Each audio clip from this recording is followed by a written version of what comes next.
من الشيطان الرجيم. يا أيها الناس اعبدوا ربكم الذي خلقكم والذين من قبلكم لعلكم تتقون. الذي جعل لكم الأرض فراشا والسماء بناء وأنزل من السماء ماء فأخرج به من الثمرات رزقا لكم فلا تجعلوا لله أندادا وأنتم تعلمون. وإن كنتم في ريب مما نزلنا على عبدنا فأتوا بسورة من مثله وادعوا شهداءكم من دون الله إن كنتم صادقين. فإن لم تفعلوا ولن تفعلوا فاتقوا النار التي وقودها الناس والحجارة أعدت للكافرين. وبشر الذين آمنوا وعملوا الصالحات أن لهم جنات تجري من تحتها الأنهار كلما رزقوا منها من ثمرة رزقا قالوا هذا الذي رزقنا من قبل وأتوا به متشابها ولهم فيها أزواج مطهرة وهم فيها خالدون. إن الله لا يستحيي أن يضرب مثلا ما بعوضة فما فوقها فأما الذين آمنوا فيعلمون أنه الحق من ربهم وأما الذين كفروا فيقولون ماذا أراد الله بهذا مثلا يضل به كثيرا ويهدي به كثيرا وما يضل به إلا الفاسقين. الذين ينقضون عهد الله من بعد ميثاقه ويقطعون ما أمر الله به أن يوصل ويفسدون في الأرض أولئك هم الخاسرون. كيف تكفرون بالله وكنتم أمواتا فأحياكم ثم يميتكم ثم يحييكم ثم إليه ترجعون. هو الذي خلق لكم ما في الأرض جميعا ثم استوى إلى السماء فسواهن 7 سماوات وهو بكل شيء عليم.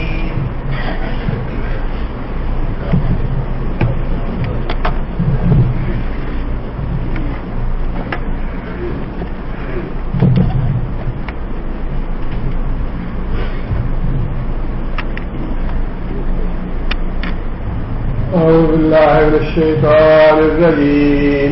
بسم الله الرحمن الرحيم.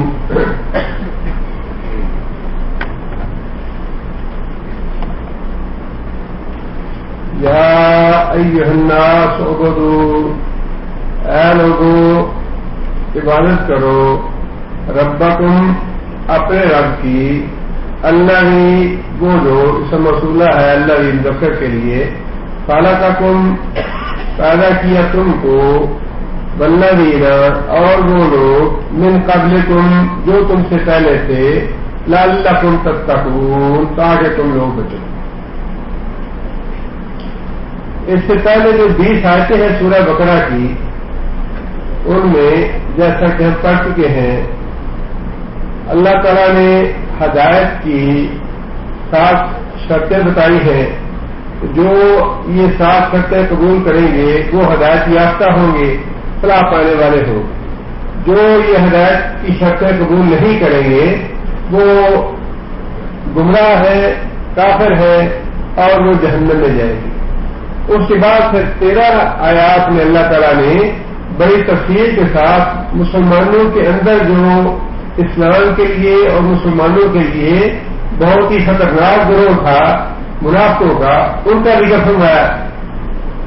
کافروں کے بارے میں یہ بات ارشاد فرمائی کہ ختم اللہ علی قلوبہم وعلی سمعہم، ان کے دلوں پر اور ان کے کانوں پر اللہ نے مہر لگا دی ہے، اور وعلی ابصارہم غشاوۃ، ان کی آنکھوں کے اوپر پردہ ہے، ولہم عذاب علیم، ان کے لیے عذاب علیم۔ اب یہ بات اللہ تعالیٰ نے ان لوگوں کے بارے میں ارشاد فرمائی جو اللہ کی شرائط ہدایت کی قبول کرنے والے نہیں ہیں، جنہوں نے انکار کر دیا کہ ہم ان شرطوں پہ ایمان نہیں لاتے، یہ شرطیں ہمیں قبول نہیں۔ اور جو منافقوں کا گروہ تھا ان کے بارے میں یہ فرما دیا صم بکم عمی فہم لا یرجعون، بہرے ہیں، گونگے ہیں، اندھے ہیں، یہ کبھی ہدایت کی طرف نہیں آئیں گے۔ ان دونوں گروہوں کے بارے میں اللہ تعالیٰ نے پہلے سے یہ فیصلہ فرما دیا کہ یہ جہنمی ہیں، ان کے یہ ہدایت کے دروازے بند ہیں، یہ نہ حق کی بات سنیں گے، نہ حق کی گواہی دیں گے، نہ حق کی طرف دیکھیں گے، کبھی حق کی طرف پلٹنے والے نہیں۔ اس کا تقاضا تو یہ تھا کہ ان دو گروہوں کو اللہ تعالیٰ نظر انداز فرما دیتے۔ یہ جو پکے گمراہ ہیں ان کے بارے میں جہنم لکھی جا چکی ہے، اور جو ہدایت پانے والے ہیں، ہدایت کی شرطیں قبول کرنے والے، اب تو اللہ تعالیٰ کی بات انہیں سے ہونی چاہیے۔ اچھا بھی تم نے ہدایت کی شرطیں قبول کر لی، لہذا تمہیں میں یہ بات کہتا ہوں، تمہارے لیے یہ ہدایت ہے، تمہارے لیے یہ حکم ہے۔ لیکن اللہ تعالیٰ نے حجت پوری کی ہے اس دنیا میں۔ جن کی آنکھوں پہ پردہ پڑا ہوا ہے، جن کے کانوں پہ اور دلوں پہ مہر ہے، اللہ نے خطاب ان کو بھی فرمایا ہے، چھوڑا ان کو بھی نہیں ہے۔ بعض اور تبلیغ ان کو بھی اللہ نے اس میں شامل کیا ہے۔ اسی طرح وہ منافق جن کے بارے میں اللہ نے فرما دیا کہ یہ بہرے ہیں، گونگے ہیں، اندھے ہیں، اسلام کی طرف کبھی نہیں آئیں گے، اللہ تعالیٰ نے خطاب ان کو بھی فرمایا ہے۔ اللہ تعالیٰ نے حجت ان پہ بھی پوری کی ہے، بات اور نصیحت ان کو بھی کی ہے۔ اللہ تعالیٰ نے سب کے لیے ایک جیسا حکم دیا، ایک جیسی بات ارشاد فرمائی، یا ایھا الناس، اے ساری دنیا کے لوگوں، جس میں ہدایت قبول کرنے والے بھی ہیں، ہدایت کا انکار کرنے والے بھی ہیں، اور منافقوں کا گروہ بھی ہے، سارے لوگ ہیں، سب کو اللہ تعالیٰ نے خطاب فرمایا، یا ایھا الناس، اے سارے لوگوں، اعبدوا ربکم۔ سب سے پہلی بات، اس سے 20 پہلی جو آیتیں ہیں، آپ ان کو یوں سمجھیے کہ وہ تو تمہید ہے قرآن کی، اس میں کوئی حکم نہیں ہے، کوئی بات نہیں ہے، کوئی نصیحت نہیں ہے، چند ایک اصول بتائے ہیں اللہ تعالیٰ نے۔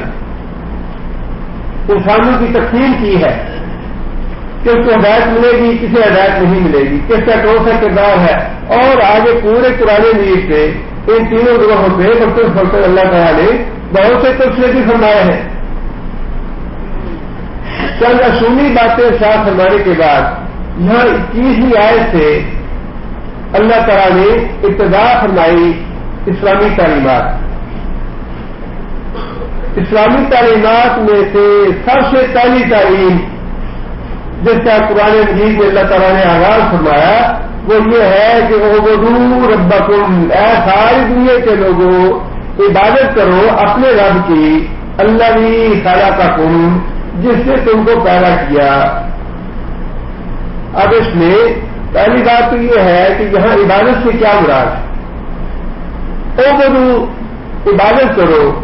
ویسے عبادت میں ارکان سارے کے سارے شامل ہیں، شہادتین کا کلمہ بھی ہے، نماز بھی ہے، زکات بھی ہے، روزہ بھی ہے، حج بھی ہے، لیکن یہاں تو مفسرین نے لکھا ہے کہ یہاں سے عبادت سے مراد خالص اللہ کی توحید، جس بات کا اللہ تعالیٰ نے حکم دیا لوگوں کو وہ یہ ہے کہ خالص ایک اللہ تعالیٰ کی بندگی کرو، ایک اللہ کی پوجا کرو، ایک اللہ کو مانو، اللہ کی توحید کا اقرار کرو، اور پھر عبادت کے ساتھ اللہ تعالیٰ نے رب کا لفظ استعمال کرایا، کہیں کہ اللہ تعالیٰ نے اللہ کا لفظ استعمال فرمایا ہے۔ قال نوح یا قوم انی لکم نذیر مبین ان اعبدوا اللہ، یہ کہ اللہ کی بندگی کرو. بہت سی جگہ پہ اللہ کا لفظ آیا ہے کہ بندگی کرو اللہ کی، لیکن یہاں ابتدا میں اللہ تعالیٰ نے اللہ کے بجائے رب کا لفظ استعمال فرمایا ہے. رب کا مطلب یہ ہے کہ وہ ذات جو انسان کے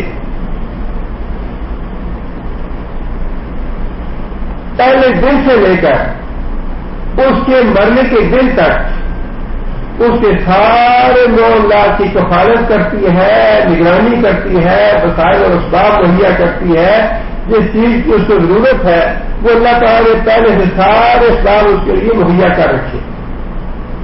جیسے جیسے جب انسان ماں کے پیٹ میں ہے تو جو چیزیں ماں کے پیٹ میں چاہیے رب وہ ہے جو اسے ماں کے پیٹ میں مہیا کر رہا ہے. جب انسان ماں کے پیٹ سے باہر آتا ہے، 1 دن یا 2 دن کا ہوتا ہے، اس وقت جب اس کو جن چیزوں کی ضرورت ہوتی ہے رب وہ ہے جو اس کو اس وقت مہیا کروا رہا ہے. جب وہ 2 سال کا ہو جاتا ہے یا 3 سال کا ہو جاتا ہے، جن چیزوں کی ضرورت بچے کو 2-3 سال کی عمر میں پڑتی ہے رب وہ ہے جو 2-3 سال کی عمر میں اس کو مہیا کرواتا ہے. دوسری زبان بھی اس کو دے دیتا ہے، چھوٹے چھوٹے دانت بھی نکل آتے ہیں تو وہ تسمار بھی تیز ہو جاتی ہے، ہاتھ پاؤں بھی انسان مارنے لگتا ہے. اسی طرح جب انسان 8 یا 10 سال کا ہو جاتا ہے تو جو چیزیں اس وقت انسان کے لیے مطلوب ہے اللہ تعالیٰ اس کے لیے وہ مہیا کرتا ہے. رب وہ ہے جو انسان کی تربیت اور اس کے پالنے کے لیے اور اس کے بڑھنے کے لیے، پھلنے پھولنے کے لیے جتنے بھی اور جیسے بھی وسائل درکار ہے وہ سارے کے سارے مہیا کرتا ہے. اس لیے اللہ تعالیٰ نے یہ بات بتلائی ہے یہاں سے کہ تمہارا پالنہار اور تمہاری زندگی کے وسائل اور تمہاری نگرانی کرنے والا اور تمہاری حفاظت کرنے والا، تمہیں ساری چیزیں مہیا کرنے والا میں ہوں. اور اس ربوبیت کا تقاضا یہ ہے کہ جو اللہ تمہاری نگرانی کر رہا ہے، کفالت کر رہا ہے، تمہاری حفاظت کر رہا ہے، تمہیں خوراک مہیا کر رہا ہے، تمہیں سارے وسائل مہیا کر رہا ہے زندگی پہ، جس میں کچھ وسائل تو وہ ہیں جو ہمیں نظر آتے ہیں لیکن بے شمار وسائل ایسے اللہ نے ہمیں مہیا کر رکھے ہیں جن کا ہمیں علم تک نہیں ہے یا جو ہمیں نظر نہیں آتے. انسان کی حفاظت کے لیے فرشتے مقرر ہیں لیکن ہمیں نظر نہیں آتے. آکسیجن ہے، ہوا ہے اور ان کی شور سے بچاؤ ہے، یہ سارے اللہ تعالیٰ نے انتظامات کر رکھے ہیں انسان کی پرورش کے لیے اور انسان کے پھلنے پھولنے کے لیے، لیکن یہ چیزیں ایسی ہیں جن کا ہمیں علم نہیں ہے یا احساس نہیں ہے. اس لیے فرمایا کہ جس رب نے تم کو پیدا کیا ہے اس رب کی بندگی کرو، اس رب کی توحید کا اقرار کرو.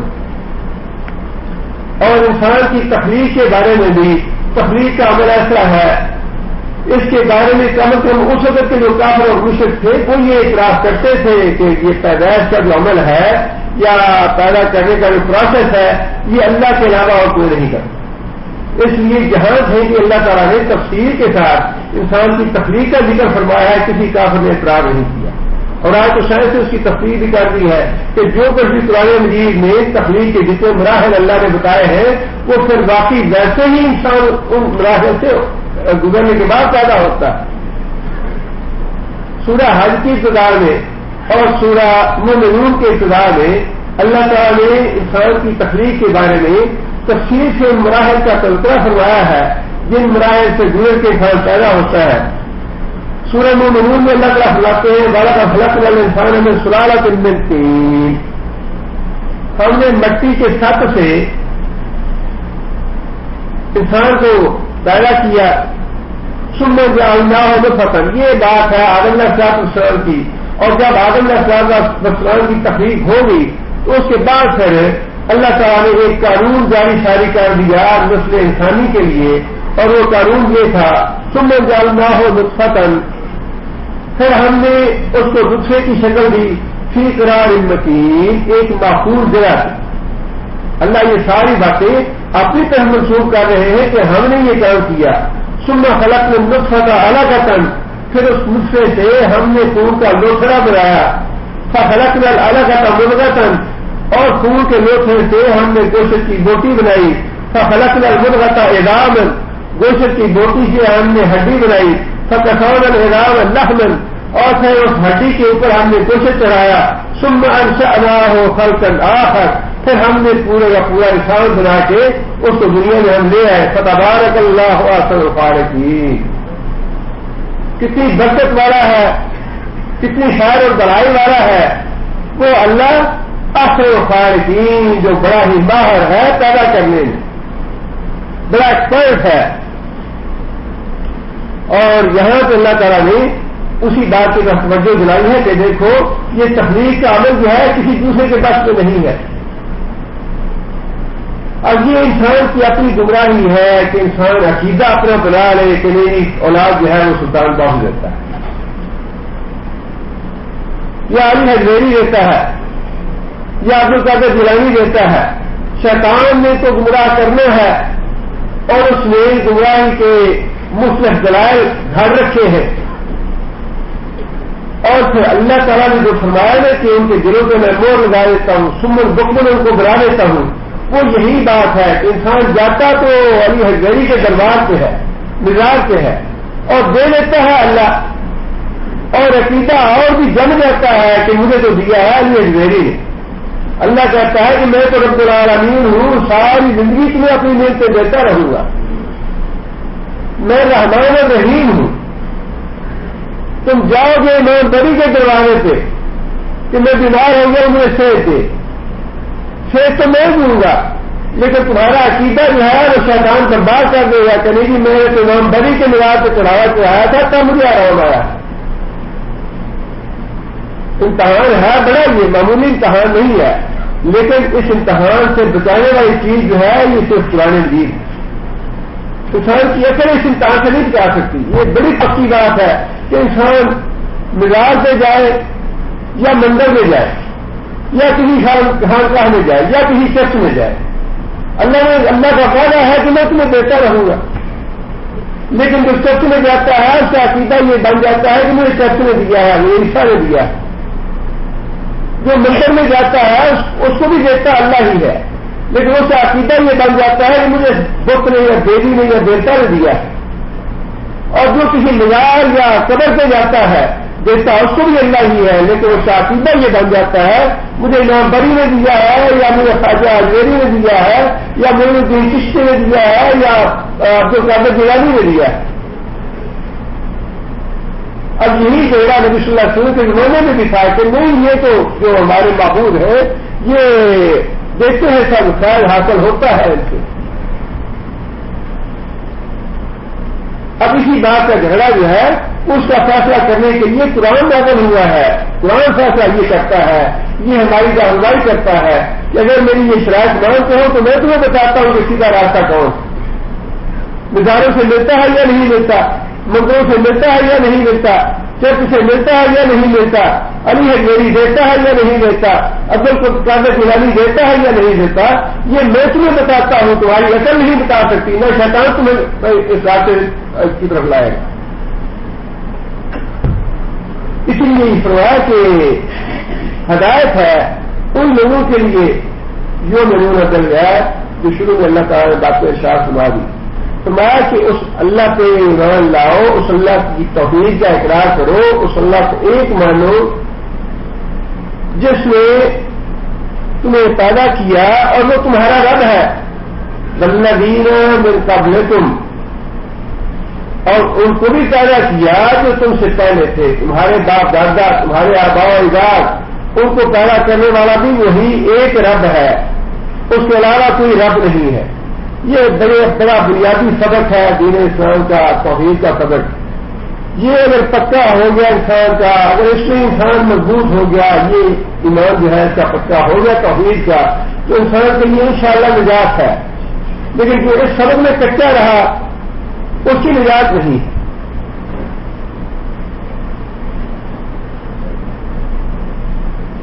آگے اللہ فرماتے ہیں لعلکم تتقون، یہ توحید کا سبق تمہیں کیوں دیا جا رہا ہے؟ توحید کا سبق تمہیں اس لیے دیا جا رہا ہے لعلکم تتقون، تاکہ دنیا میں تم ہر طرح کی گمراہی سے بچ جاؤ، تتقون تاکہ تم بچنے والے ہو جاؤ، اور آخرت میں اللہ کے عذاب سے بچ جاؤ۔ توحید کے ایمان جو ہے یہ انسان کو دنیا میں گمراہیوں سے بچاتا ہے، قبر میں سوال و جواب میں ثابت کرنی عطا کرتا ہے عقیدہ توحید، اور قیامت کے دن جہنم کے عذاب سے بچائے گا عقیدہ توحید۔ حضرت عائشہ رضی اللہ تعالیٰ نے عرض کیا یا رسول اللہ، آپ نے قبر کے بارے میں بتایا ہے بڑی گھبراہٹ کی چیز ہے، اور فتنہ دجال سے بھی زیادہ سخت آزمائش ہوگی قبر میں، اور میں تو بڑی کمزور دل کی عورت ہوں، اور جس طرح کے منکر نکیر آپ نے بتائے ہیں، منکر نکیر کا مطلب یہ ہے کہ جن کو انسان جو اجنبی ہے، جن کو انسان نے پہلے کبھی نہ دیکھا، فرشتے ہوں گے اور نیند کھلیٹتے ہوئے آئیں گے، آنکھیں ان کی بڑی چمکدار اور آواز بڑی کڑکتی ہوئی بجلی کی طرح ہوگی، جو آ کے سوال جواب کریں گے۔ تو عائشہ نے عرض کیا یا رسول اللہ، یہ تو بڑا مشکل مرحلہ ہوگا۔ میں نے ایسی عورت کے لیے سوالوں کے جواب دے رہا ہوں، تو رسول اکرم صلی اللہ علیہ وسلم نے فرمایا کہ عائشہ یہ بات دلوں کی نہیں ہے کہ دل کا مضبوط کون ہے اور دل کا کمزور کون ہے، یہ بات تو عقیدہ توحید کی ہے۔ جو عقیدہ توحید میں قائم ہے وہ سوال جواب میں کامیاب ہو جائے گا انشاءاللہ۔ اور سال میں بھی مذہبوں کا تیرا رب کون سا ہے، تمہیں پالتا کون رہا، داتا پالتا رہا تمہیں، داتا روٹی دیتا رہا تمہیں، مذہبوں کا تیرا پالے ہار کون سا، سوال بھی یہی ہے قبر میں۔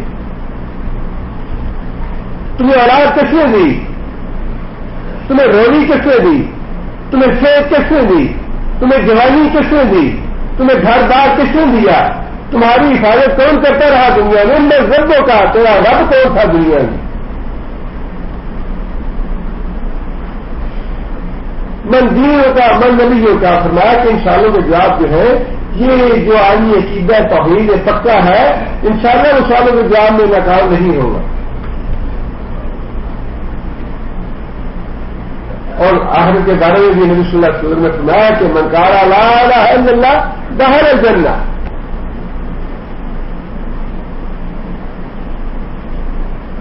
لیکن اس کا مطلب یہی ہے کہ اگر اس نے کوئی کبائر کیے ہیں، کوئی گناہ کیے ہیں، تو ان کبائر کا یا تو اللہ تعالیٰ اپنی رحمت سے بالکل معاف فرما دے، یا پھر وہ اللہ کی مشیت ہو تو جہنم میں ان کی سزا ہوتے۔ لیکن جس نے سچے دل کے ساتھ اور صحیح معنوں میں عقیدہ توحید کا اقرار کیا ہے، قبول کیا ہے، اس کو سزا ملنے کے بعد اس جنت سے نکالا جائے گا اور جنت میں ضرور داخل کیا جائے گا، جس نے سچے دل سے اقرار کیا ہے توحید کا، جس میں قطعاً ذرہ برابر بھی آمیش نہیں ہے شرک کی، شرط یہ ہے۔ اور اگر دل میں محبت ہے مزاروں کی اور قبروں کی، اور عقیدہ باطل یہ ہے کہ میری قبروں سے فائد حاصل ہوتا ہے، قبر والوں سے ملتا ہے، قبر والے کرنے والے اور بھرنے والے ہیں، اگر عقیدہ یہ ہے تو یہ مشرکانہ عقیدہ ہے۔ لہذا فرمایا کہ اس عقیدہ توحید کو قبول کرو، اس کا اقرار کرو، لعلکم تتقون، تاکہ تم دنیا میں بھی گمراہی سے بچو۔ اب دنیا میں گمراہی سے بچنے کا راستہ چاہیے نہیں بات تو وہ کرنی ہے جو مجھے اللہ نے حکم دیا ہے، جو اللہ نے حکم دیا ہے کہ اطیعوا اللہ و اطیعوا الرسول، تو میں تمہیں یہ حکم دے رہا ہوں کہ اطاعت میرے رسول کی کرنا ہے، اس کے علاوہ کسی کا نام نہیں ہے، کسی دوسرے کا ذکر نہیں ہے، کسی دوسرے کی بات نہیں ہے۔ توحید جو ہے یہ جڑ ہے سارے ایمان کی اور سارے اعمال والے۔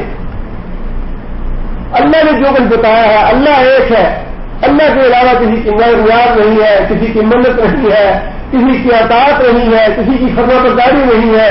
جو بات اللہ نے فرمائی قرآن میں بس اس پہ کرنا ہے، اور پھر اللہ نے فرمایا کہ میرے رسول کی مانو، لہذا رسول کی بھی مانو۔ یہ بھی توحید میں شامل ہے کہ بات اللہ کی اور اللہ کے رسول کی ہی ماننی ہے، اس لیے کہ اطاعت تو کرنی ہے اللہ کی، اور اللہ نے یہ حکم دے دیا کہ میری اور میرے رسول کی بات مانو۔ لہذا دنیا میں گمراہی سے بچانے والی توحید، قبر میں سوال جواب میں ثابت کرنی عطا کرنے والا عقیدہ توحید اور قیامت کے دن جہنم سے بچانے والا عقیدہ توحید، لہذا فرمایا لعلکم تتقون، تاکہ تم لوگ بچے رہو۔ اللہ جعل لکم اللہ کا فراشن، وہ ذات جعل جس نے بنایا اللہ تم واسطے تمہارے ارض فراشن، اس زمین کو فرش، زمین پر روزانہ چلتے ہیں، جب سے پیدا ہوئے ہیں زمین کو دیکھ رہے ہیں، لیکن اس پہ غور کم ہی ہم کرتے ہیں کہ زمین ہے کتنی عجیب کی، نہ کہ یہ پانی کی طرح نرم ہے تو انسان اس میں دھڑک جائے یا نیچے چلا جائے، اور نہ ہی لوہے کی طرح سخت ہے یہ۔ اللہ نے فرمایا کہ یہ میں نے تمہارے لیے فرش بنائی ہے، اگر تمہیں بیڈ نہیں ملتا، صوفہ نہیں ملتا، سونے کی جگہ نہیں ملتی تو بڑے آرام سے اس کے اوپر بھی لیٹ کے تم گزارا کر سکتے ہو۔ اور پھر آگے فرمایا کہ بس سماعت ایران اور آسمان اور پھر زمین میں صرف یہی ایک فرش کا فائدہ نہیں ہے، زمین میں انسان کے لیے بے شمار فائدے رکھے ہیں اللہ تعالیٰ نے۔ والذی جعل لکم الارض فراشا والذی جعل لکم الارض ذلولا فامشوا فی مناکبها وکلوا من رزقہ والیہ النشور۔ اس میں تمہارا کھانا پینا بھی ہے، اس میں تمہارا رزق بھی ہے، اس کے اوپر تم چلتے بھی ہو، اس کے اوپر اپنے گھر بار بھی بناتے ہو، اس کے اوپر اپنا کاروبار بھی کرتے ہو، سارے کام تم اس کے اوپر کرتے ہو۔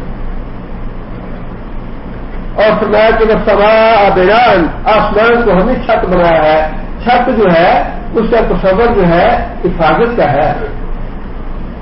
آپ چار دیواریں بنا لیں، اوپر چھت نہیں ہے، کوئی بھی اس میں نہیں رہے گا، کوئی کرایہ لے گا چار دیواری کو۔ حفاظت کا تصور جو ہے وہ چھت کے ساتھ ہے، جب تک چھت میں ہو جب تک محفوظ نہیں ہے آدمی۔ اللہ نے فرمایا کہ ہم نے ایک حفاظت جو ہے وہ تمہارے اوپر رکھی ہے کہ آسمان بنایا ہے اور اس کو خوشنما بنایا ہے، چاند اور ستارے ہیں، پورا نظام ہے، اس میں سورج بھی ہے، چاند بھی ہے، ستارے بھی ہے، کہکشاں بھی ہے، اور ساری چیزیں اپنی اپنی گردش میں کام کر رہی ہے اللہ کے حکم کے تابع۔ فرمایا کہ وَأَنزَلَ مِنَ السَّمَاءِ مَاءً، اور چوتھی نعمت تمہارے لیے یہ ہے کہ آسمانوں سے یا بادلوں سے اللہ نے نازل کیا پانی کو۔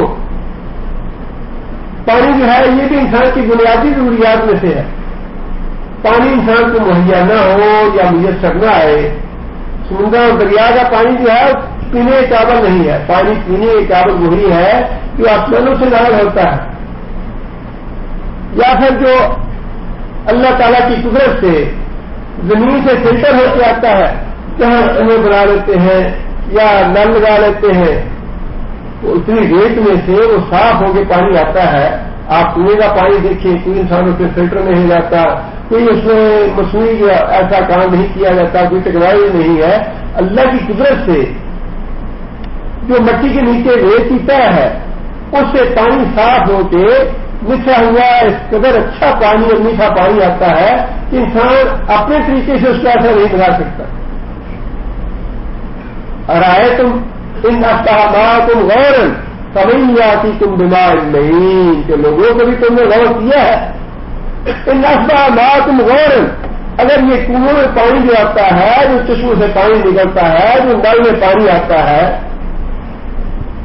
اگر اللہ تعالیٰ اس کو نیچے لے گیا بہت گہرا، فمن یاتیکم بماء معین، تو یہ اتنے میٹھا ٹھنڈا چشموں والا پانی کون لا کے دے گا؟ اللہ کے لیے۔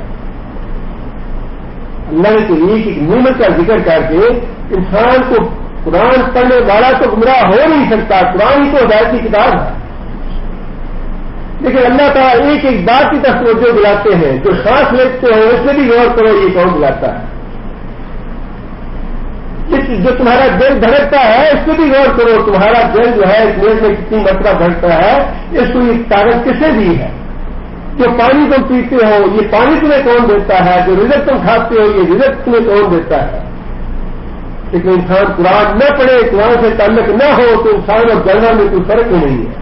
ساری زندگی انسان پانی بھی پیتا ہے، اللہ کی روٹی بھی کھاتا ہے، سانس بھی لیتا رہتا ہے، لیکن 60-70 سال کی زندگی میں یہ توفیق نہیں ہوتی کبھی غور کرے گی چیزیں کیسے دی ہیں، یہ نعمتیں کیسے دی ہیں مجھے، اور جس ہستی نے مجھے نعمتیں دی ہیں ان کا مجھے شکر ادا کرنا چاہیے یا نہیں کرنا چاہیے. یہ تو قرآن تعلیم دیتا ہے کہ یہ ساری نعمتیں اللہ کی ہے اور اس اللہ کا شکر ادا کرو, اس اللہ کی توحید کا اقرار کرو جیسے تمہیں یہ نعمتیں دی. فاخرج به من الثمرات, فاخرج پس نکالے بہی ساتھ اس کے ہی کی ضرور پانی کے لیے, اس پانی کے ذریعے نکالا من الثمرات پھل نکالے, رزقا لکم جو رزق ہے تمہارے لیے. اب انسان سبزی بھی اگاتا ہے, غلہ بھی اگاتا ہے, پھل بھی اگاتا ہے, لیکن سارے کام میں انسان کی محنت کتنی ہے. ہل چلا لیتا ہے انسان,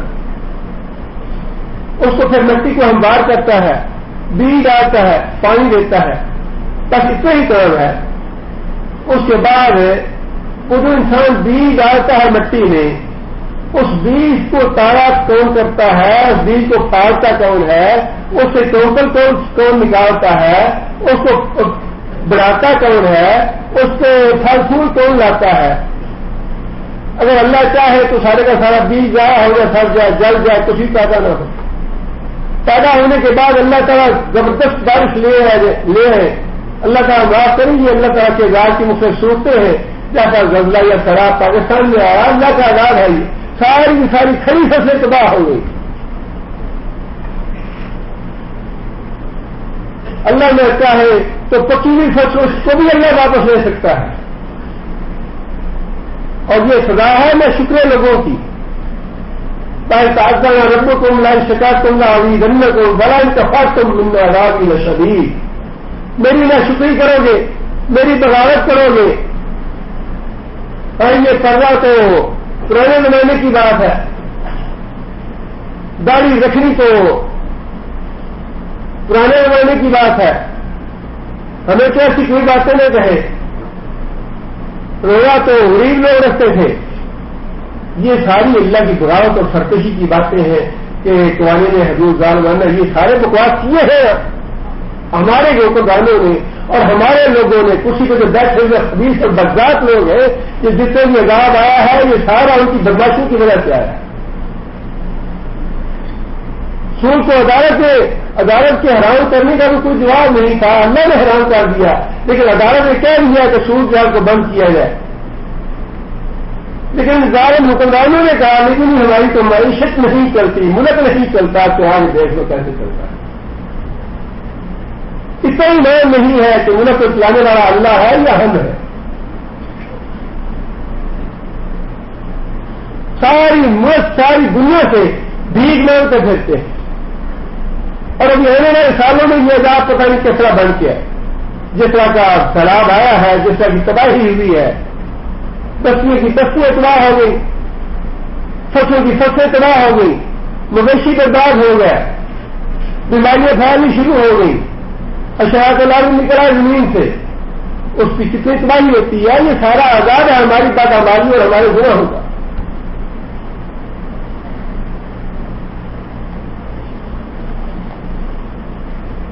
اللہ نے تو بڑی نعمتیں دی ہے ہمیں, اور یہی وہ بار بار. لیکن مسئلہ تو وہی ہے کہ قرآن پڑھتے نہیں ہیں ہم نے.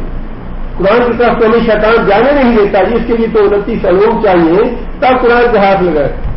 اور ایک بڑا عجیب مسئلہ جی, جب تک گرو نہ ہو جب تک قرآن کو ہاتھ نہ لگاؤ. یہ پتہ نہیں کہاں سے مسئلہ نکل آیا ہے. قرآن کو پڑھنے سے, اس کا مطالعہ کو روکنے سے سب سے بڑا شیطان کا سنٹا ہے یہ. کس سے یہ گرو کرنا چاہیے, گرو نہ کرو. اور کتنے لوگ ہیں جو پابند رہتے ہیں 12 گھنٹے یا 14 گھنٹے. اس کا مطلب ہے 14 گھنٹے میں جب تک وضو نہ ہو, جب تک مسجد میں نہ جاؤ, جب تک نماز کے لیے نہ جاؤ, جب تک قرآن کو ہاتھ نہ لگاؤ. ایسی شیطان نے ہمیں دھوکے اور فریب دے رکھے ہیں کہ قرآن کے نزدیک نہ جائے. حالانکہ انسان پاک صاف ہو تو بغیر وضو کے بلا تعمل. اب کتنے بچے آپ اپنے بچوں کو اسکول میں داخل کرتے ہیں 10, 20, 15 40-50 بچے پڑھتے ہیں قاری کے پاس یا اساتذہ کے پاس، کتنے بچے معلوم ہونے پڑھتے ہیں؟ کیا وہ سارے کبیرہ گناہ کی مرتکب ہوتے ہیں؟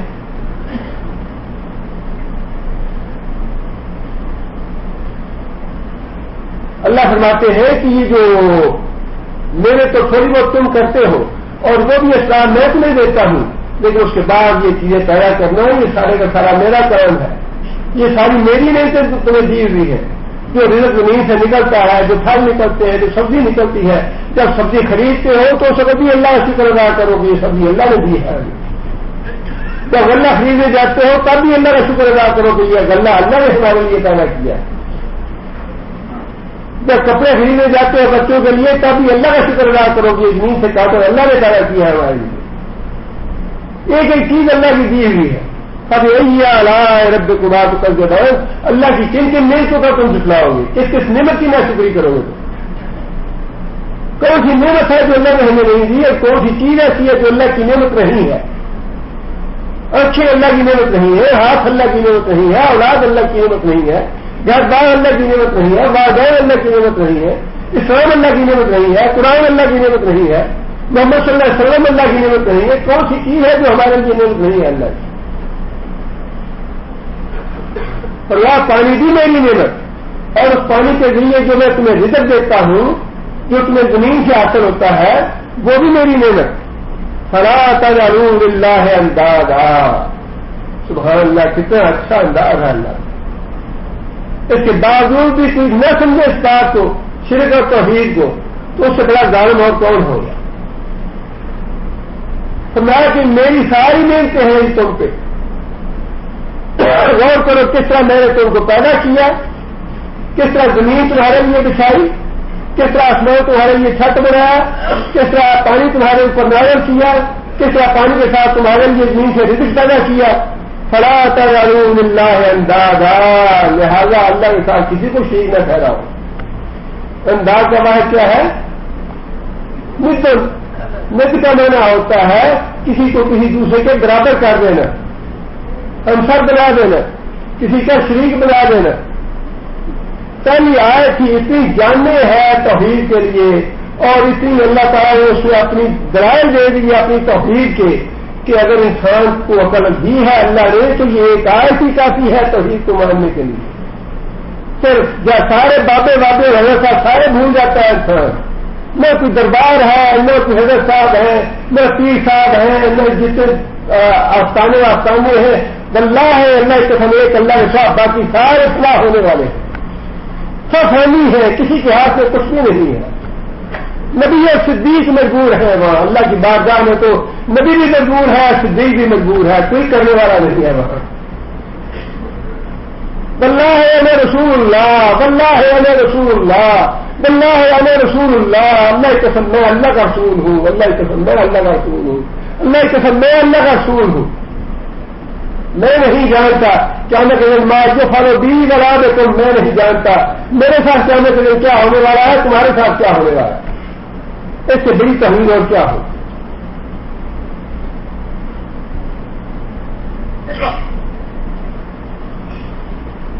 اور ساری دنیا کے لوگوں کو مخاطب کر کے اللہ کے بارے شاہ سنا رہے ہیں، لا تجعلوا للہ اندادا، کہ اللہ کے ساتھ کسی کو شریک نہ ٹھہراؤ جس نے تم کو پیدا کیا، ساری نعمتیں دی تم کو، تم تعلمون۔ یہ ساری نعمتیں جتلانے کے بعد اللہ فرماتے ہیں کہ کیا اب بھی کوئی شک ہے، اب بھی تم جاہل ہو، اب بھی عقل کے اندر ہو، کیا میری بات سنی نہیں تم نے؟ تم جانتے ہو کہ اللہ نے پیدا کیا ہے، تم جانتے ہو بارش اللہ نازل کرتا ہے، تم جانتے ہو زمین سے سبزی اور پھل اور پھول اور سارا کچھ اللہ اگاتا ہے، ساری چیزیں جانتے ہوئے تم نظر میں آئے جائے کے آتے ہو دادا بازار سے، اس سے بڑا ظلم اور کیا ہوگا؟ جاری دیتے ہو عبد القادر جیلانی کے نام کی، نظر میں مان کو بڑی کے دربار پہ جا گئے، حالانکہ تم جانتے ہو کہ میرے سے ساری اللہ کی دی ہوئی، پیدا کرنے والا اللہ، زندگی اور موت اللہ کے ہاتھ میں، صحت اور بیماری اللہ کے ہاتھ میں، اولاد کا ہونا نہ ہونا اللہ کے ہاتھ میں، یہ ساری باتیں تم تعلمون جانتے ہو، اس کے باوجود تم میرے شریک ٹھہراتے ہو، میرا شریک بناتے ہو۔ اللہ تعالیٰ نے بڑی سخت بات ارشاد فرمائی ہے کہ جو آدمی میرے ساتھ شریک ٹھہراتا ہے وہ مجھے گالی دیتا ہے. گالی ہے یہ اللہ کے ساتھ کسی کو شریک ٹھہرانا. جو اللہ تعالیٰ رحمان اور رحیم ہے اسی لیے اللہ تعالیٰ انہیں دیتے جاتے ہیں کہ شاید یہ بار آ جائے، شاید یہ بار آ جائے. تم یہ تو توحید کا ذکر تھا. توحید کا اللہ تعالیٰ نے مکمل طور پہ درس دے دیا، بعض نصیحت فرما دیا. اب اس کے بعد دوسری چیز جو تھی توحید کے بعد دوسری بات ہے رسالت والی. اب اگلی دو آیتوں میں اللہ تعالیٰ نے رسالت کی نصیحت فرمائی، رسالت کے احکام دیے اور اس کے عقیدے کو درست فرمایا. تم فی ریب اور اگر تم لوگ ہو فی ریب شک میں پڑے ہوئے مما اس چیز کے بارے میں نزلنا. کون سا پھیرا نزلنا؟ ماضی ہے جو کلم کا سیگا ہے. جو ہم نے نازل کی ارا عبدنا اوپر اپنے بندے کے یعنی حضرت محمد صلی اللہ علیہ وسلم. فاتو بسورت من مثلہ فاتو تو تم لے آؤ بسورت ایک سورت من مثلہ اس جیسی. وضعو کون سا پھر ہے؟ امر ہے. دعا کا من پکارنا بلانا. وضعو اور بلا لو شہداءکم شہید کیسے کہتے ہیں؟ گواہ کو جو موقع پہ حاضر ہو. اور تم دوسروں کو بھی بلا لو اپنے پاس حاضر کر لو. مطلب یہ جو تمہارے حمایتی ہیں جو تمہارے مددگار ہیں پوری دنیا میں ان سب کو بلا لو. من دون اللہ اللہ کو چھوڑ کے ان کو تم صادقین اگر تم واقعی سچے ہو. کیونکہ یہ کہتے تھے کہ یہ قرآن مجید نبی صلی اللہ علیہ وسلم خود بناتے ہیں یا کوئی نہیں لکھواتا ہے. اللہ کی طرف سے نام کیا ہوا قرآن نہیں ہے. یہ اللہ تعالیٰ نے یہ چیلنج دے دیا کہ اگر تم یہ سمجھتے ہو کہ نبی صلی اللہ علیہ وسلم نے بنایا ہے تو تم بھی ایک صورت اس جیسی بنا کے لے آؤ. اور صرف تم خود ہی نہیں بلکہ دنیا میں جتنے بھی تمہارے مددگار اور حامی ہیں سب کو بنا لو. یہاں اللہ تعالیٰ نے ایک سورت کا ذکر فرمایا ہے لیکن دوسری جگہ پہ اللہ تعالیٰ نے ایک آیت کا بھی ذکر فرمایا ہے کہ ایک سورت تو کرے سب سے چھوٹی سورت جو ہے سورہ کوثر ہے اس کی بھی 3 آیتیں ہیں. اللہ فرماتے ہیں کہ فلیاتو بے حدیث مثلہ فلیاتو بے حدیث مثلہ. اگر تم ایک پوری سورت میں نہیں بنا سکتے تو ایک آیت ہی بنا لو. ایک آیت ہی ایک جیسی بنا لو. اگر نبی صلی اللہ علیہ وسلم ایسا بنا سکتے ہیں الف با تا جیم دال یہ تو تمہیں بھی معلوم ہے سارے اور انہی لفظوں سے یہ قرآن مجید بنا ہوا ہے. انہی لفظوں سے تم بھی کوئی آیت اسے ایسی بنا کے دکھا دو. پہلے اللہ نے چیلنج دیا 10 صورتوں کا پھر اللہ تعالیٰ نے ایک سورت کا چیلنج دیا. ایک سورت کے بعد اللہ تعالیٰ نے ایک آیت کا چیلنج دیا کہ ایک پوری سورہ نہیں بنا سکتے تو کم از کم ایک آیت ہی بنا لو. اب یہاں پہ یہ بات یاد رکھنی چاہیے کہ یہ چیلنج جو اللہ نے دیا ہے یہ کس بات کا ہے. چیلنج دیا اللہ نے اور اس چیلنج کو جو چیز مطلوب ہے اس اعتبار سے آج تک کوئی قبول نہیں کر سکا. شیعوں کا دعویٰ ہے کہ قرآن مجید کی 40 پارے تھے اور 10 پارے جو ہیں بکری کھا گئی ہے. اور ان کا جو قرآن مجید ہے یا جو ان کے آیتیں صورتیں ہیں ان میں سورہ ولایت ہے حضرت علی کے بارے میں اس کی 10 یا 12 آیتیں ہیں. اسی طرح فرقان الحق 5-6 سال پہلے 8-7 سال پہلے یہودیوں نے اس میں کافی صورتیں وغیرہ اسی طرح کی بنائی ہے. اب اگر تو یہ چیلنج مال اتنا ہی ہے کہ اس طرح کی یا جیسی کوئی آیتیں لکھ کے دکھا دے وہ چیلنج تو قبول ہو گیا. وہ فرقان الحق تو بنا دیا یہودیوں نے لیکن یہ چیلنج جو ہے یہ اس بات کا ہے نہیں کہ چند ایک حروف جو ہے وہ تم بھی ترتیب دے دو یا اس طرح کے الفاظ یا فکرات لکھ لو. بلکہ چیلنج تو اس بات کا ہے کہ جو تاثیر ان حروف میں اور ان آیتوں میں اور ان صورتوں میں ہے، اس یہ صورتیں جب پڑھی جاتی ہیں تو جو جاننے والے ہیں، اہل علم ہیں، جو ان کا ترجمہ جانتے ہیں یا جو ان کی تاثیر سے واقف ہے، وہ نہ پڑھتے ہی ان کے آنسو روا ہو جاتے ہیں، ان کا دل جو ہے وہ ان کے قابو میں نہیں رہتا، اور اللہ نے خود فرمایا کہ ان کے رونگٹے کھڑے ہو جاتے ہیں اللہ کے خوف اور ڈر سے جب یہ قرآن پڑھتے ہیں۔ اور یہ صرف اہل ایمان کا معاملہ نہیں ہے، بلکہ بہت سے کافر بھی ایسے ہیں جو قرآن مجید کو سنتے ہیں تو رونگٹے کھڑے ہو جاتے ہیں ان کے، اور ان کی آنکھوں سے آنسو گرنے لگتے ہیں۔ کتنے نو مسلم ایسے ہیں جنہوں نے اس بات کا اعتراض کیا، وہ نو مسلم کیا، خود حضرت عمر کی بات یہ ہے، حضرت عمر رضی اللہ تعالیٰ کہتے ہیں نبی صلی اللہ علیہ وسلم کو اذیت دینے کے لیے میں پہنچا اور میں نے دیکھا نبی صلی اللہ علیہ وسلم سورہ الحاقہ کی آیتیں پڑھ رہے ہیں۔ یہ قرآن شاعری نہیں ہے، میں پہلے سوچتا رہا کہ یہ جو آیتیں پڑھ رہا ہے، یہ جو قرآن پڑھ رہا ہے محمد صلی اللہ علیہ وسلم، یہ تو کوئی شاعری لگتی ہے۔ لیکن میں نے جیسے یہ سوچا نبی صلی اللہ علیہ وسلم کی زبان مبارک سے یہ بات نکلی، ماں ہوا تو کوئی شاعر، یہ تو شاعری نہیں ہے۔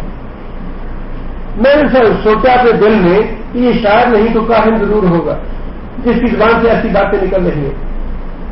نبی صلی اللہ علیہ وسلم کی زبان سے پھر یہ بات نکلی، ماں ہوا تو کون کاہن، یہ تو کاہن کا کلام بھی نہیں ہے۔ حضرت عمر رضی اللہ تعالیٰ کہتے ہیں کہ میں نے جب یہ آیتیں سنی نبی صلی اللہ علیہ وسلم کی زبان مبارک سے، تو سب سے پہلی دستک میرے دل سے قرآن حدیث کی آیتوں نے دی کہ یہ جو قرآن تم سنتے ہو یہ قرآن محمد صلی اللہ علیہ وسلم کا اپنا بیان ہوا ہے۔ وہ جو حضرت فاطمہ بہن کا واقعہ ہے وہ بڑا بات کا واقعہ ہے، لیکن حضرت عمر خود اعتراض کرتے ہیں کہ پہلی دستک اسلام نے جو میرے دل سے دی تھی وہ قرآن کی وہ آیتیں تھیں جو میں نے رات کی گھڑیوں میں رسول اللہ صلی اللہ علیہ وسلم کی زبان سے سنی۔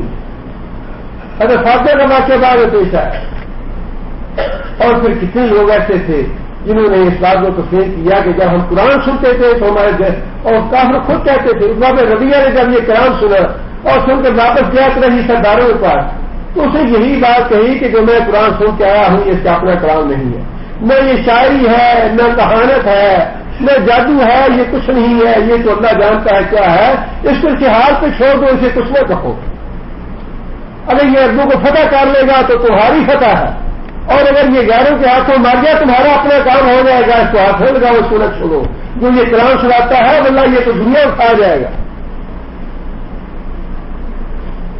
نبی بن حارث نے وہ یہ اسی کلام کا مقابلہ کرنے کے لیے باہر سے مغنیات کو لاتا اور انہیں جو ایمان لانے والے ہوتے ہیں ان کے پیچھے لگا دیتا تاکہ گمراہ کیا جائے انہیں، لیکن اس نے خود یہ اس بات کا اقرار کیا کہ لوگوں تمہارے اوپر بڑی مصیبت آ گئی ہے، وہ اس قرآن کو بڑی مصیبت کہتے ہیں، یہ بہت بڑی مصیبت تمہارے سر پہ آ گئی ہے۔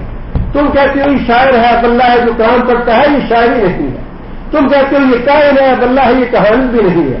تم کہتے ہو یہ جادو ہے، بلّہ ہے یہ جادو نہیں ہے، بلکہ یہ بہت مصیبت تمہارے ساتھ آ گئی، یہ تو کسی کو نہیں چھوڑے گا۔ کچھ اس کا علاج کرو، کچھ اس کا صحیح طریقہ سوچو کہ اس قرآن کا مقابلہ کیسے کرنا ہے۔ آج جو کافروں کو آگ لگی ہوئی ہے وہ کس بات کی ہے؟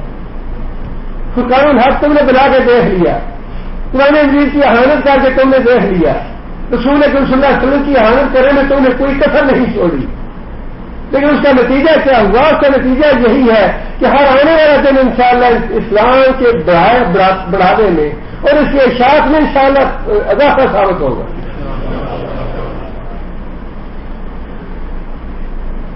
یہ قرآن کی تاثیر ایسی ہے، یہ وہ چیلنج ہے۔ آج آپ دیکھیے کہ کتنے لوگوں کے پاس قرآن فرقان الحق باقاعدہ کویت میں مفت تقسیم کیا گیا، یہ کالجوں یونیورسٹیوں میں آپ بنگال گئے، کتنا پھیلایا، کتنا خرچ کیا انہوں نے، اور اعلان یہ کیا تھا کہ اس کی 12 جلدیں بنائیں گے ہم۔ 7 سال 8 سال پہلے کی بات ہے، کہاں گیا وہ فرقان الحق؟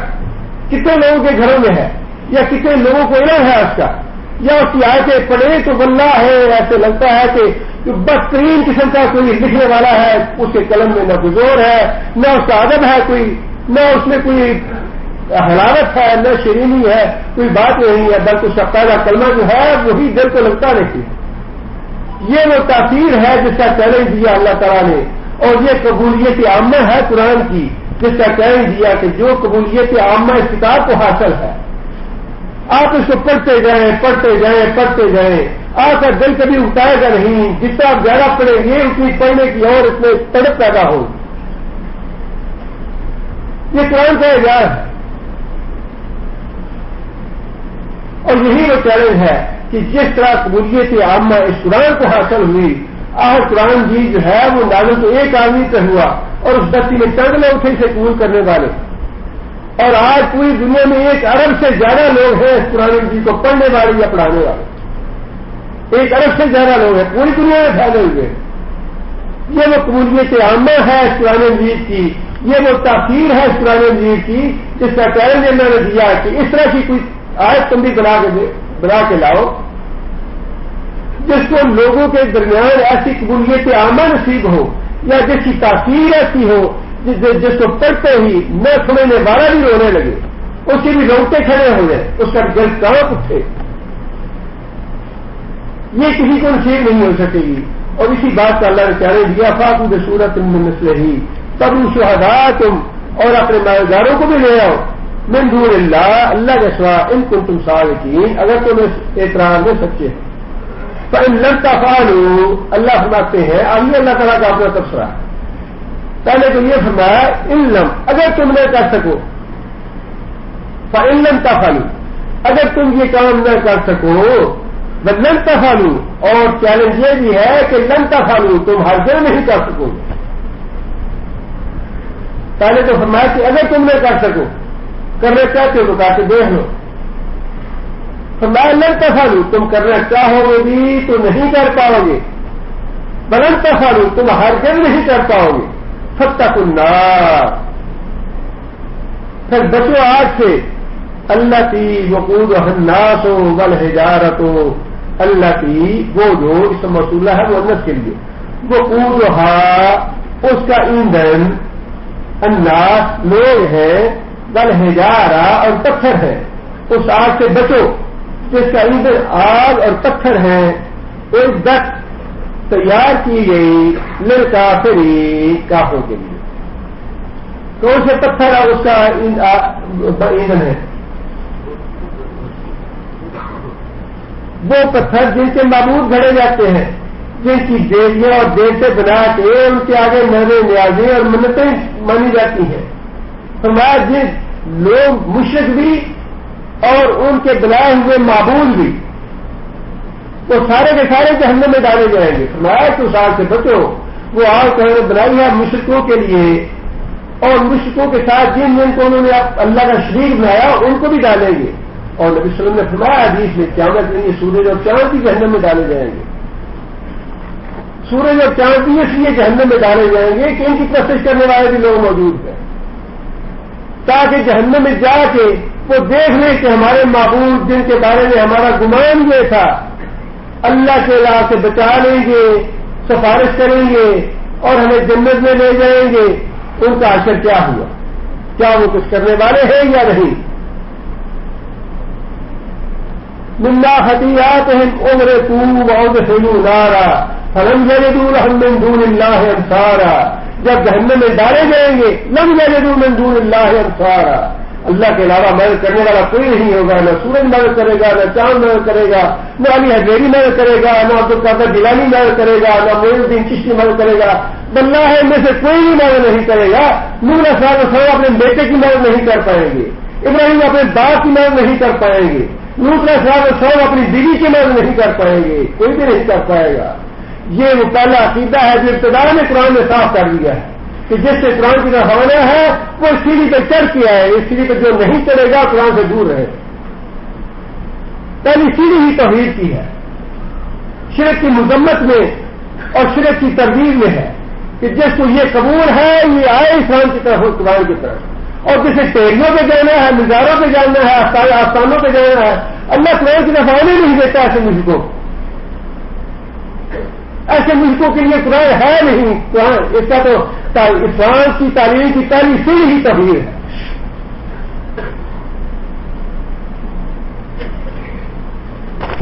آگے اللہ فرماتے ہیں وبشر الذین آمنوا اور خوشخبری دے دو، بشر امر کا سیغہ ہے، بشر اور خوشخبری دے دو اللہ دینا ان لوگوں کو آمن جو ایمان لائے، عامل الصالحات اور جنہوں نے نیک اعمال کیے۔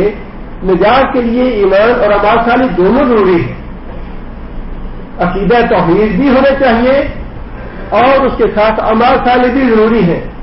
اعمال صالح کے لیے شرط یہ ہے کہ اللہ کی رضا کے لیے کیا گیا ہو عمل، اور نبی صلی اللہ علیہ وسلم کی اتباع میں۔ جو اللہ کی رضا کے لیے نہیں ہے، ریا ہے، دکھاوا ہے، شہرت ہے یا کوئی اور غرض ہے دنیا کی، وہ اعمال صالح میں سے نہیں ہے۔ اور جو نبی صلی اللہ علیہ وسلم کی سنت کو چھوڑ کے عمل کیا گیا ہے وہ بھی عمل صالح نہیں ہے۔ ان لہم جنات تجری من تحتها الانہار، اندر بے شک لہم واسطے ان کے جنات باغات ہیں، تجری جاری ہے، من تحتها اس کے اندر یا اس کے نیچے، انہار نہر، ایسے باغ ہیں ایمان والوں کے لیے، نیک عمل کرنے والوں کے لیے جن میں نہریں جاری ہیں۔ علما رونے کو منہا، علما جب بھی رونے کو، کون سا فعل ہے رونے کو؟ ماضی مجہول ہے۔ رونے کو رزق دیے گئے، منہا اس سے، کس سے؟ باغات سے، ان باغوں سے جب بھی وہ رزق دیے جائیں گے، من ثمرۃ پھلوں کا، رزقن رزق دیا جانا، رزقن مصدر ہے اور جب یہ دوبارہ استعمال ہو مصدر کے ساتھ تو اس کے معنی میں کثرت بھی اور بڑی شدت پیدا ہو جاتی ہے کہ ڈھیروں رزق ہوگا، کوئی روک ٹوک نہیں ہوگی، جس طرح چاہیں گے جیسا چاہیں گے لیں گے، رزق دیے جائیں گے، رزق دیا جانا جس طرح رزق دینے کا حق ہے، یہ ہے اس کا معنی۔ قالوا جنتی کہیں گے ھذا الذی رزقنا من قبل، ھذا الذی، ھذا یہ اس میں اشارہ ہے کس کی طرف؟ اس رزق کی طرف اور پھل کی طرف۔ رزقنا رزق دیے گئے، من قبل اس سے پہلے تمہارا دنیا میں، یہ تو وہی پھل ہے، یہ وہی انار ہے، یہ وہی سنترا ہے، یہ وہی آم ہے، یہ وہی انجیر ہے جو ہم نے اس سے پہلے دنیا میں دیے گئے تھے۔ اللہ فرماتے ہیں وَأُوتُوا، اور جو وہ دیے جائیں گے، بہی متشابہن، وہ متشابہ ہوں گے پھلوں کے، متشابہ پھلوں کے، صرف اس کی شکل میں متشابہ ہوں گے لیکن اس کی لذت اور اس کا ذائقہ جو ہے وہ اس سے بہت مختلف ہوگا۔ رسول اور پھر اتنی کثرت ہوگی پھلوں کی، رسول اکرم صلی اللہ علیہ وسلم نے ایک بات تو یہ ارشاد فرمائی کہ جو جنت کا پھل ہے اس میں گٹھلی نہیں ہو، مینگو ہے اس میں گٹھلی ہے، کھجور ہے اس میں گٹھلی ہے، یا خربوزہ ہے اس میں بیج ہے۔ فرمایا کہ جنت کے پھلوں میں یہ نہیں ہوگا، اور فرمایا کہ ایک جو کھجور ہے جنت کی یہ مٹی کے برابر ہوگی اور دودھ سے زیادہ سفید، شہد سے زیادہ میٹھی اور مکھن سے زیادہ نرم ہوگی، اور اتنی کثرت کے ساتھ ملے گا پھل۔ نبی صلی اللہ علیہ وسلم فرمایا کہ میں نماز کسوف میں نبی صلی اللہ علیہ وسلم نماز کسوف پڑھ رہے تھے اور نبی صلی اللہ علیہ وسلم ایسے آگے بڑھے نماز کے دوران ہی پھر پیچھے ہٹ گئے۔ صحابہ کرام نے بعد میں پوچھا یا رسول اللہ آپ آگے بڑھے تھے پھر پیچھے ہٹے؟ نبی صلی اللہ علیہ وسلم فرمایا کہ نماز کسوف کے دوران مجھے جنت کا پھل دکھایا گیا اور میں نے یہ چاہا کہ میں ایک خوش ایسا توڑ لوں، لیکن پھر مجھے روک دیا گیا، اور ساتھ ہی بات ارشاد فرمائی اگر میں اس کا ایک خوشہ توڑ لیتا تم لوگ قیامت تک اس کو کھاتے رہتے ختم نہ کر پاتے۔ ایک خوشے کو صحابہ کرام کی پوری جماعت کھاتی رہتی قیامت تک، تو فرمایا وہ ایک خوشہ تم سے ختم نہ ہوتا۔ یہ ہے تم رزق دیے جاؤ گے رزق، اس طرح جس کا رزق دیے جانے کا حق ہوتا ہے، اور وہ مشابہ ہوگا، ملتا جلتا ہوگا دنیا کے پھلوں سے، لیکن اس کے ذائقے اور لذت میں وہ مختلف ہے۔ بارہم فیہا ازواج مطہرۃ، بالہم اور واسطے ان کے یعنی جنتیوں کے، فیہا اس میں، کس میں؟ جنت میں، ازواج، ازواج کا واحد زوج، زوج کا معنی جوڑا، شوہر جو ہے وہ عورت کا زوج ہے اور عورت جو ہے وہ شوہر کی زوج۔ اس کے دو معنی ہیں، ازواج مطہرۃ اس میں تمہارے لیے جوڑے ہوں گے پاک اور صاف.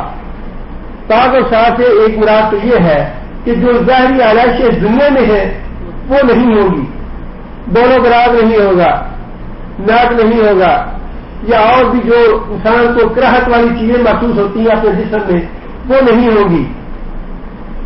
اس لیے فرمایا کہ اور پھر باطنی جو آلائشیں ہیں, باطنی کمزوریاں وہ بھی نہیں ہوں گی. غصہ آنا یا کسی جھوٹ بولنا یا کسی کے ساتھ حسد ہونا یا بغض ہونا, یہ ساری باطنی اور ظاہری آلائشیں جو ہے جنتی لوگوں میں نہیں ہوں, نہ مردوں میں نہ عورتوں میں. اور دوسرا مفہوم اس کا یہ ہے کہ وہاں جوڑے جو ہیں وہ پاک بنائے جائیں گے. اگر دنیا میں ایک شوہر اور عورت جو ہے ایک نیک ہے ایک گناہگار ہے, تو نیک جو ہے وہ جنت میں چلا جائے گا اور دوسرا جو گناہگار ہے وہ اپنے گناہوں کے مطابق جہنم میں جائے گا. اب وہ جو جنت میں چلا گیا وہ اکیلا ہے, اس کو زور ملے گی متاثر. ایسے ہی کہ اگر اس کا شوہر گناہگار تھا وہ جہنم میں چلا گیا, اب وہ عورت جنت میں چلی گئی, تو نیک جو ہے وہ ان کو آپس میں ملا دیا جائے گا. اگر مرد اکیلا ہوگا تو اس کو پاک اور متقی اور صالح عورت مل جائے گی, اور اگر عورت جو ہے وہ اکیلی آ گئی جنت میں تو اس کو پاک اور متقی اور صالح شوہر مل جائے گا. یہ ہے اللہ متحرہ, اور اس میں پاک جوڑے ہوں گے. کافی خالدون, اور وہ لوگ اس میں ہمیشہ ہمیشہ رہیں گے. ہمیشہ ہمیشہ 1 سال 2 سال 10 سال 20 سال, اس کا کوئی حد نہیں ہے کہ کب تک ہے, انسان اس کا تصور بھی نہیں کر سکتا. اور اللہ نے خود فرمایا قرآن مجید میں بلا جب گون ہے والا 100 سال یا 1000 سال جنت میں رہنے کے باوجود لا جب گون ہے والا اسے جنت سے نکلنے کو دل نہیں کرے گا, دل اگتائے گا نہیں کہ آپ تو 1000 سال اس جنت میں رہ لیا, آپ تو کسی اور جگہ چلتے ہیں, چلے یہ سال اس بیٹے کے پاس رہ لیا, آپ چلے 6 مہینے اور بیٹے کے پاس رہتے ہیں, یا چلے 2 مہینے فلاں بیٹی کے پاس جا کے رہتے ہیں, یہاں سے دل کا اچھا چلے افغان جگہ چلے جاتے ہیں. فرمایا کہ 1000 یا 10,000 سال بھی جنت میں رہنے کے باوجود لا یرجون عنہا حوالا, اللہ یہ نہیں کہ یا اللہ کسی اور جنت میں بھیج دیا, کہیں سے نکلنے کو جی نہیں چاہے گا. آگے اللہ بلاتے ہیں ان اللہ, بے شک اللہ تعالیٰ لا یستحیی, نہیں حیا کرتا نہیں شرماتا. این یرضا, یہ کہ بیان کرے, ضرابہ کا معنی مارنا بھی ہے اور بیان کرنا بھی ہے, دونوں معنی. این یرضا, یہ کہ بیان کرے, مثلا مثال ما بعوضۃ, ایک مچھر کی, فما فوقہا, یا مچھر سے بھی کوئی حقیر چیز کی. اللہ تعالیٰ کو اس بات سے شرم نہیں آتی کہ مسئلہ سمجھانے کے لیے, لوگوں کو ہدایت دینے کے لیے مچھر کی مثال دے. اب نبی صلی اللہ علیہ وسلم نے خود مچھر کی مثال دی ہے نا. نبی صلی اللہ علیہ وسلم نے فرمایا ہے کہ اگر اللہ کے نزدیک اس دنیا کی قیمت مچھر کے پر کے برابر بھی ہوتی, مچھر کے پر کے برابر کتنا پر ہوتا ہے مچھر کا, انسان کے اس 2 جو انگلیاں ہیں ان میں رہنا بھی مشکل ہوتا ہے, اس طرح مچھر کا پر ہے. اگر اللہ کے نزدیک اس دنیا کی قیمت مچھر کے پر کے برابر بھی ہوتی تو اللہ تعالیٰ کافروں کو اس دنیا سے پانی کا گھونٹ بھی نہ دیتا, پانی کا گھونٹ بھی نہ دیتا اگر اللہ کے نزدیک مچھر کے پار کی برابر بھی قیمت ہوتی. اس کا مطلب یہ ہے کہ جو کچھ اللہ نے دنیا میں دیا ہے کافروں کو بڑا حقیر بڑا حقیر بڑا حقیر ہے جنت کے مقابلے میں. جنت کی نعمتوں کے مقابلے میں امریکہ کی ساری دولت, یورپ کی ساری دولت, افریقہ کی ساری دولت, ایشیا کی ساری دولت مچھر کے پاس سے بھی حقیر ہے, کم ہے. اب آپ ہم لوگ اپنے ایمان کا اندازہ لگا رہے اس سے کہ کس طرح ہم کافروں کے پیچھے کتوں کی طرف کرتے ہیں. امریکہ کا ویزا مل جائے, یورپ کا ویزا مل جائے, بچہ وہاں چلا جائے, خالی بچے کو وہاں سیٹل کر دیں, بچے کا فیوچر بن جائے گا. اللہ تعالیٰ معاف کرے, کہاں ایمان ہے. مچھر کے پر سے حقیر ہے یہ دنیا اللہ کے نزدیک. ایمان برباد ہوتا ہے ہو جائے, ایمان کی پرواہ نہیں ہے. نماز خراب ہوتی ہے, قرآن نہیں پڑھتا نہ پڑھے, نماز نہیں پڑھتا نہ پڑھے, امریکہ کا گرین کارڈ ملنا چاہیے. دین تباہ ہوتا ہے, بات پوری نسل برباد ہوتی ہے تو ہو جائے, گرین کارڈ ضرور ہونا چاہیے. کیا قیمت ہے ہمارے ایمان کی. مچھر کے پر سے بھی حقیر ہے ہمارا ایمان، بلکہ اس سے بھی کہیں گیا گزرا، اس لیے کہ مچھر کا پر جو ہے وہ تو ممکن ہے جتنی اللہ نے دولت رکھی ہے ساری دنیا میں ممکن ہے مچھر کے پر کے برابر ہو، اس سے بھی حقیر ہی ہے، تو پھر ہمارے ایمان کی کیا قیمت ہے؟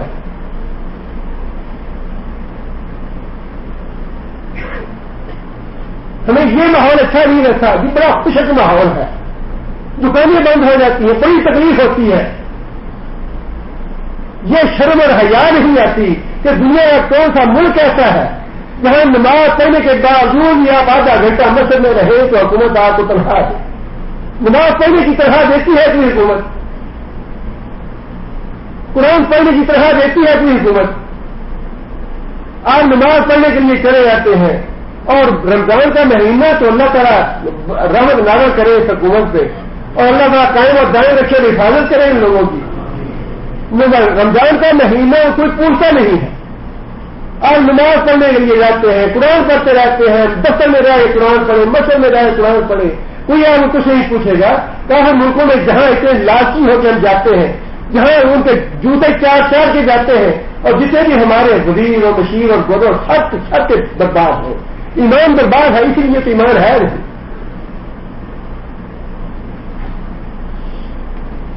ملک کو بیچ دیا پھر ہم نے بچوں کے گرین کارڈ کے لیے اور بچوں کی فیوچر کے لیے، یہ ہے ہمارے ایمان کی قیمت۔ اللہ کے راہ کیوں رہے ہم؟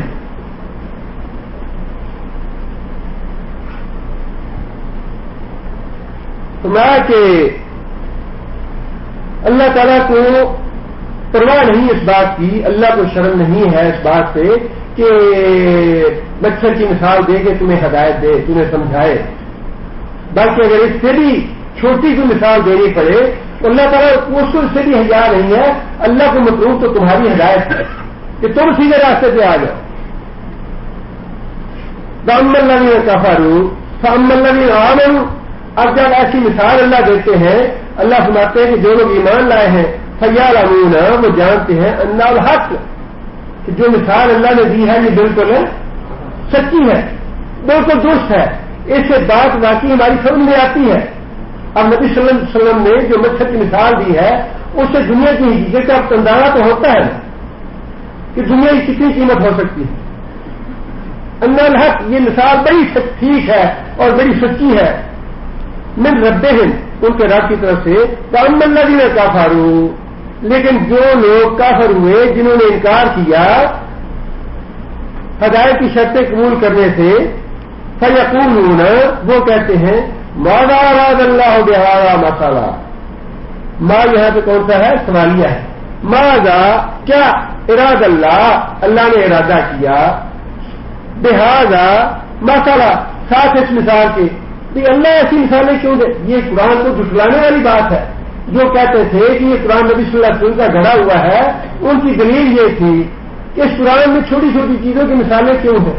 مکھی کی مثال دی اللہ نے، مکڑی کی مثال دی اللہ نے، مچھر کی بات کی اللہ نے، تو اللہ کی اتنی بڑی ذات ہے، اللہ بڑا دلیل عظیم ہے، اللہ تعالیٰ کے کلام میں ایسی باتیں تو نہیں ہونی چاہیے چھوٹی چھوٹی چیزیں۔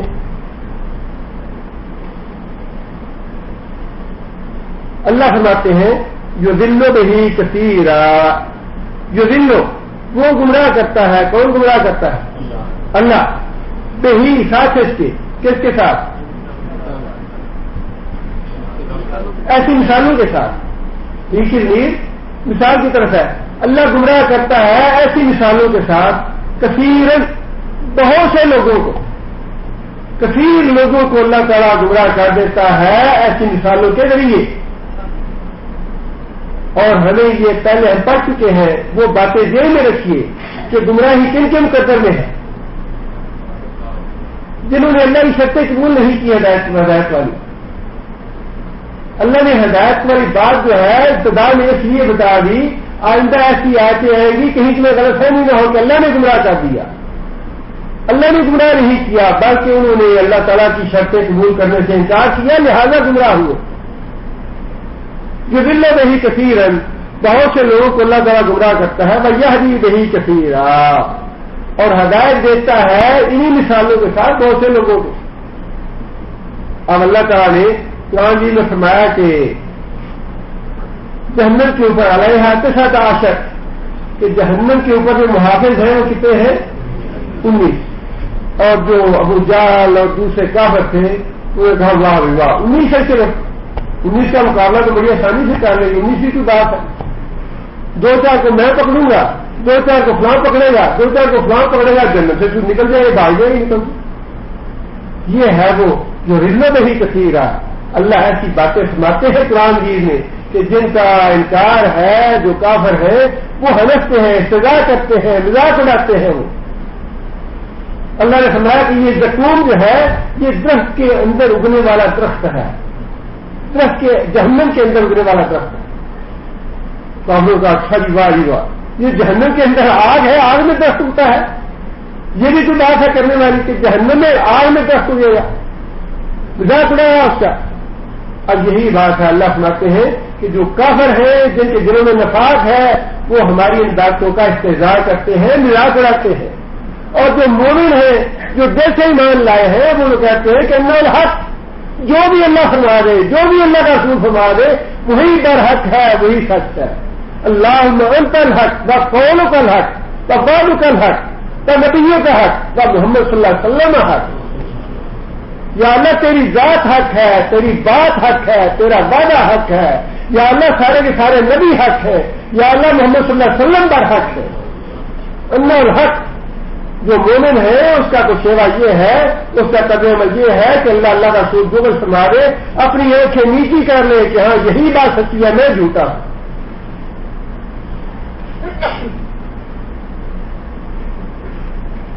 وما یضل به الا الفاسقین, اور نہیں گمراہ ہوتے ان مثالوں سے الا الفاسقین, مگر جو فاسق.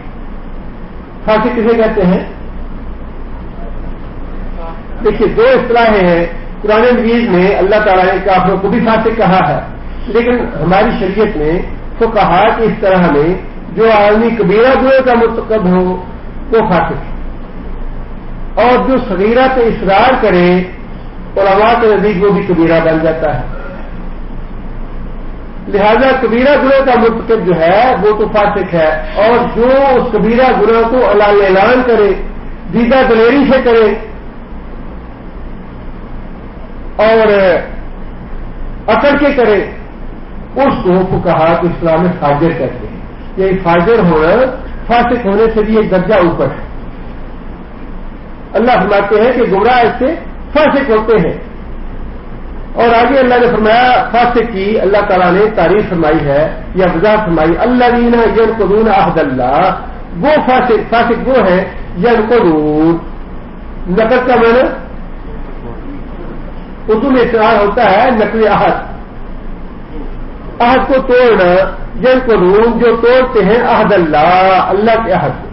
اللہ سے ہمارا عہد کیا ہے؟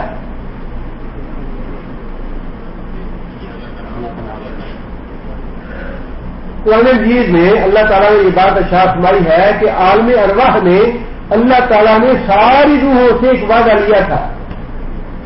ساری روحوں سے اس دنیا میں آنے سے پہلے عالم ارواح میں جب ہماری روحیں موجود تھیں, ساری کی ساری روحیں موجود ہیں جنہوں نے قیامت تک آنا ہے, اور اللہ تعالیٰ نے ساری روحوں سے یہ وعدہ لیا الستو بربکم, کہ کیا میں تمہارا رب ہوں یا نہیں. ساری روحوں نے کیا جواب دیا؟ قالوا بلا, یا اللہ تو ہمارا رب. یہ ہے اللہ سے وعدہ کیا ہوا ساری مخلوق کا, کافر بھی ہیں, منافق بھی ہیں, مومن بھی ہیں, سارے جو اس میں شامل ہیں. جب عالم ارواح سے اپنے تھے تو وہ وعدہ جو ہے اللہ نے سب سے لیا ہوا ہے, اور سب نے اقرار کیا ہوا ہے کہ یا اللہ ہمارا رب تو ہی ہے. اس کا اللہ تعالیٰ نے ذکر فرمایا کہ فاسق لوگ وہ ہیں جنہوں نے اپنے اللہ سے کیے ہوئے عہد کو توڑ دیا. من بعد میثاق ہی, اس کو پکا کرنے کے بعد. میثاق وسیقہ ریلیز کیسے کہتے ہیں؟ جو احکام وغیرہ لکھتے ہیں, پکا معاملہ کرتے ہیں, اس کو وسیقہ ریلیز, وہی ہے میثاق, پکا عہد. عہد کو پکا کرنے کے بعد توڑ دیتے ہیں, یعنی وہ بڑا پکا عہد ہے جو روحوں سے اللہ تعالیٰ نے لیا ہوا ہے, اس کو توڑنے والے فاسق ہیں. آگے فرمایا وَيَقْطَعُونَ, قطع کا معنی کاٹ دینا توڑ دینا. یکتعون توڑتے ہیں کاٹتے ہیں ماں وہ چیز جو امر اللہ حکم دیا اللہ نے بہی ساتھ اس کے ان یوسلا باسالہ کا مانا ملانا ان یوسل کہ ملایا جائے اس کو اور جس چیز کو اللہ نے ملانے کا حکم دیا ہے اس کو وہ کاٹتے ہیں توڑتے ہیں. ملانے کا اللہ نے حکم کس چیز کا دیا ہے؟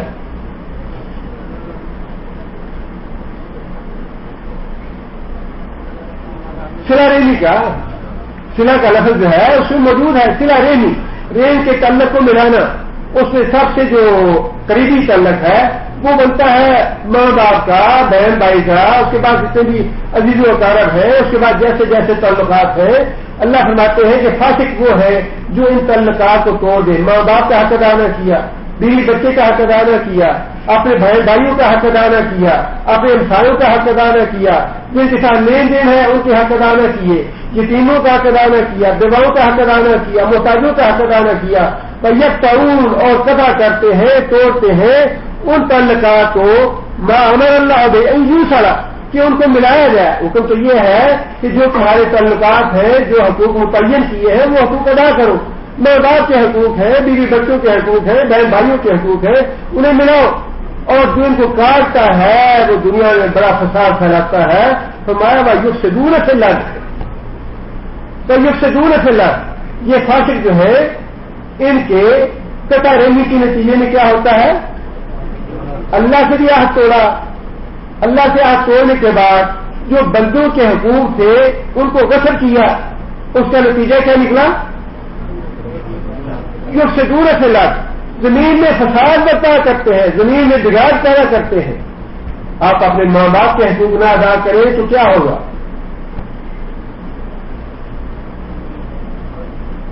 گھر میں خیر برکت ہو جائے گی بے برکتی آئے گی بے چینی آئے گی اللہ کی پکڑ آئے گی اللہ کا عذاب آئے گا. آپ اپنے بچوں کے بیوی کے حقوق ادا نہ کریں ان پر ظلم کریں پھر بھی گھر میں اللہ کا عذاب آئے گا اللہ کی پکڑ آئے گی اللہ کی سزا آئے گی. آپ بہن بھائیوں کے حقوق کو سب کرنے ان کے حقوق ادا نہ کریں فساد برپا ہوگا بگاڑ پیدا ہوگا قتل و غارت ہوگی خون ریزی ہوگی. اس لیے فرمایا کہ فاسق لوگ وہ ہیں گمراہ ہونے والے فاسق. اللہ کا حق توڑا اور جس چیز کو ملانے کا اللہ نے حکم دیا تھا سلا ریمی کا اس سلا ریمی کو وہ قطع کرتے ہیں اور اس کے نتیجے میں فساد پھیلاتے ہیں زمین میں. اولئک هم الخاسرون یہ لوگ خسارہ پانے والے ہیں. یعنی ان ساری باتوں کا نتیجہ کیا ہوگا کہ یہ دنیا میں بھی اور آخرت میں بھی خسارہ پانے والے ہیں. آگے اللہ فرماتے ہیں کہ کیسا تکفرون باللہ کیسے تکفرون تم انکار کرتے ہو باللہ اللہ کی توحید کا. فکنتم امواتا اور تم تھے مردہ فاحیاکم تمہیں زندہ کیا. یہ جو پہلا اموات ہے یہ کون سی موت ہے؟ جی دنیا میں آنے سے پہلے کی جو کیفیت تھی عدم جسے ہم کہہ سکتے ہیں حل اتى انسان حین من الدہر لم یکن شیئا مذکورا. اس دنیا میں آنے سے پہلے انسان کا کوئی ذکر نہیں تھا. اس کو اللہ تعالیٰ نے موت کے لفظ سے تعبیر فرمایا ہے کہ تم اس دنیا میں آنے سے پہلے اس دنیا کی زندگی سے پہلے تم مردہ تھے تمہارا وجود کوئی نہیں تھا. فاحیاکم اللہ نے زندہ کیا تم کو. ثم یمیتکم پھر تم کو مارے گے. یہاں پہ موت کون سی ہے؟ دنیا کی زندگی میں جو موت آتی ہے وہ ہے. ثم یحییکم پھر تمہیں زندہ کرے گا. یہی آخرت کی زندگی ہے. یہ یہاں اللہ تعالیٰ نے دو موتوں کا اور دو زندگیوں کا ذکر فرمایا. پہلی موت زندگی دنیا کی زندگی سے پہلے اور دوسری موت دنیا کی زندگی کے بعد. اور پہلی زندگی یہ دنیا کی اور دوسری زندگی آخرت والی. ثم الیہ ترجعون پھر تم کو اسی طرح پلٹنا ہوگا پلٹائے جاؤ گے. هو الذی وہ اللہ ہی ہے خلق لکم پیدا کیا واسطے تمہارے ما فی الارض جو کچھ زمین میں ہے جلیل سارے کا سارا. وہی بات اللہ تعالیٰ نے انسان کے طور پہ دوبارہ ارشاد فرمائی کہ زمین میں جتنی بھی چیزیں پیدا ہوتی ہیں ساری اللہ کے حکم سے پیدا ہوتی ہیں. یہ نہ سمجھو تمہاری محنت کے نتیجے میں پیدا ہوتی ہے، بلکہ اللہ کے عمر سے اور اللہ کے حکم سے ہوتی ہیں۔ اللہ چاہے تو پیدا ہی نہ ہونے دے، اللہ چاہے پیدا ہونے کے بعد چھین لے، اللہ چاہے تو تم اپنے گھروں میں لے جاؤ، پھل کو بھی، غلے کو بھی، سبزیوں کو بھی، اللہ گھر میں لے جانے کے بعد سارے کا سارا چھین لے جیسے اللہ چاہے۔ فرمایا کہ اللہ نے پیدا کیا تمہارے لیے سب کچھ۔ ثم استوى الى السماء، استوى کا معنی جی استو، یہاں نماز سے پہلے کہتے ہیں کیا معنی؟ سیدھے ہو جاؤ، سیدھا ہو، استو سیدھا ہو جاؤ۔ ثم استوى، پھر اللہ تعالیٰ سیدھے ہوئے، مراد یہ ہے متوجہ ہے۔ اللہ تعالیٰ نے قصد فرمایا، اللہ تعالیٰ نے توجہ فرمائی الی السماء، آسمان کی طرف۔ پہلے کون سی چیز پیدا فرمائی؟ زمین پہلے پیدا فرمائی اور آسمان بعد میں پیدا فرمایا۔ یہ وضاحت ہے قرآن مجید کی پہلی آیت میں، اور اس کے بعد بھی جتنی بھی آیتیں ہیں ان سے یہی بات ثابت ہے کہ اللہ تعالیٰ نے پہلے زمین تخلیق کی اور زمین کو تخلیق کرنے کے بعد اللہ نے آسمان پیدا فرمایا۔ اللہ تعالیٰ نے زمین اور جو کچھ بھی اس میں ہے وہ سارے کا سارا پیدا کیا تمہارے لیے۔ ثم استوى الى السماء، پھر توجہ فرمائی آسمان کی طرف۔ فسواہن سبع سماوات، سوا کا معنی برابر کیا، مکمل کیا۔ فسواہن، پھر ان آسمانوں کو مکمل کیا، کتنا؟ سبع سماوات، 7 آسمان۔ وضاحت کے ساتھ اللہ نے یہ بات اشار فرمائی کہ آسمانوں کی تعداد 7 ہے۔ وَهُوَ بِكُلِّ شَيْءٍ عَلِيمٌ، اور وہ ہر چیز کو جاننے والا ہے۔ سبحان ربک رب العزت عما یصفون وسلام علی المرسلین۔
ایک بھائی نے لکھا ہے کہ ان پہ کوئی مصیبت اور مشکل آئی ہے، دعا کریں اللہ تعالیٰ ان کی مشکل کو آسان فرمائے، اللہ تعالیٰ کے رحمت سے اپنا فضل فرمائے۔ ایک ساتھی نے لکھا ہے کہ ان کے ایک دوست نے خواب دیکھا ہے کہ ایک جنازہ جا رہا ہے، اس کی کیا تعبیر ہے؟ یہ تعبیروں کا علم جو ہے یہ خاص علم ہے، اور جن کو پوری طرح قرآن دین اور احادیث سے عبور ہو وہی تعبیر بتا سکتے ہیں، مجھے اس کا علم نہیں ہے، واللہ اعلم۔ مجھے انتظار ہو گیا۔ یہ ایک بھائی ہیں، انہوں نے لکھا ہے کہ ان کے والد صاحب کا انتقال ہوا ہے اور اللہ تعالیٰ ان کی مغفرت فرمائے اور ان کی اولاد کو ان کے لیے سچا جاریہ بنائے، اللہ تعالیٰ رحمت فرمائے پہ۔ کیا عصر اور مرد کی مار کے درمیان سونا منع ہے؟ کیا اس کی کوئی دلیل ہے؟ واللہ عالم، میرے علم میں اس کی کوئی دلیل نہیں ہے۔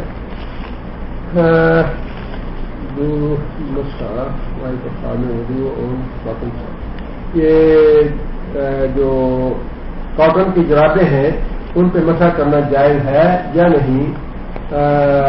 کاٹن کی جرابوں پہ انشاءاللہ مسح کرنا جائز ہے۔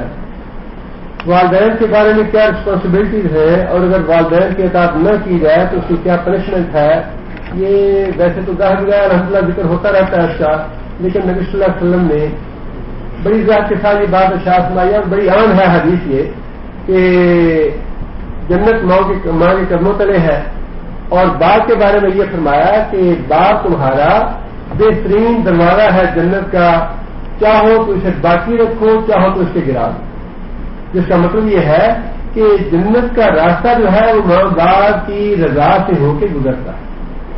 ماں باپ راضی ہے تو اللہ بھی راضی ہے، ماں باپ ناراض ہیں تو اللہ بھی ناراض ہے، لیکن اس معاملے میں یہ بات بہرحال اہم ہے کہ اگر کسی گناہ کا حکم دے ماں باپ تو وہ اللہ تعالی نے خود ارشاد فرما دیا کہ اگر تمہیں مجبور کرے شرک کرنے پہ تو ان کی بات نہ مان، لیکن ان کا ادب اور احترام کرتے رہو۔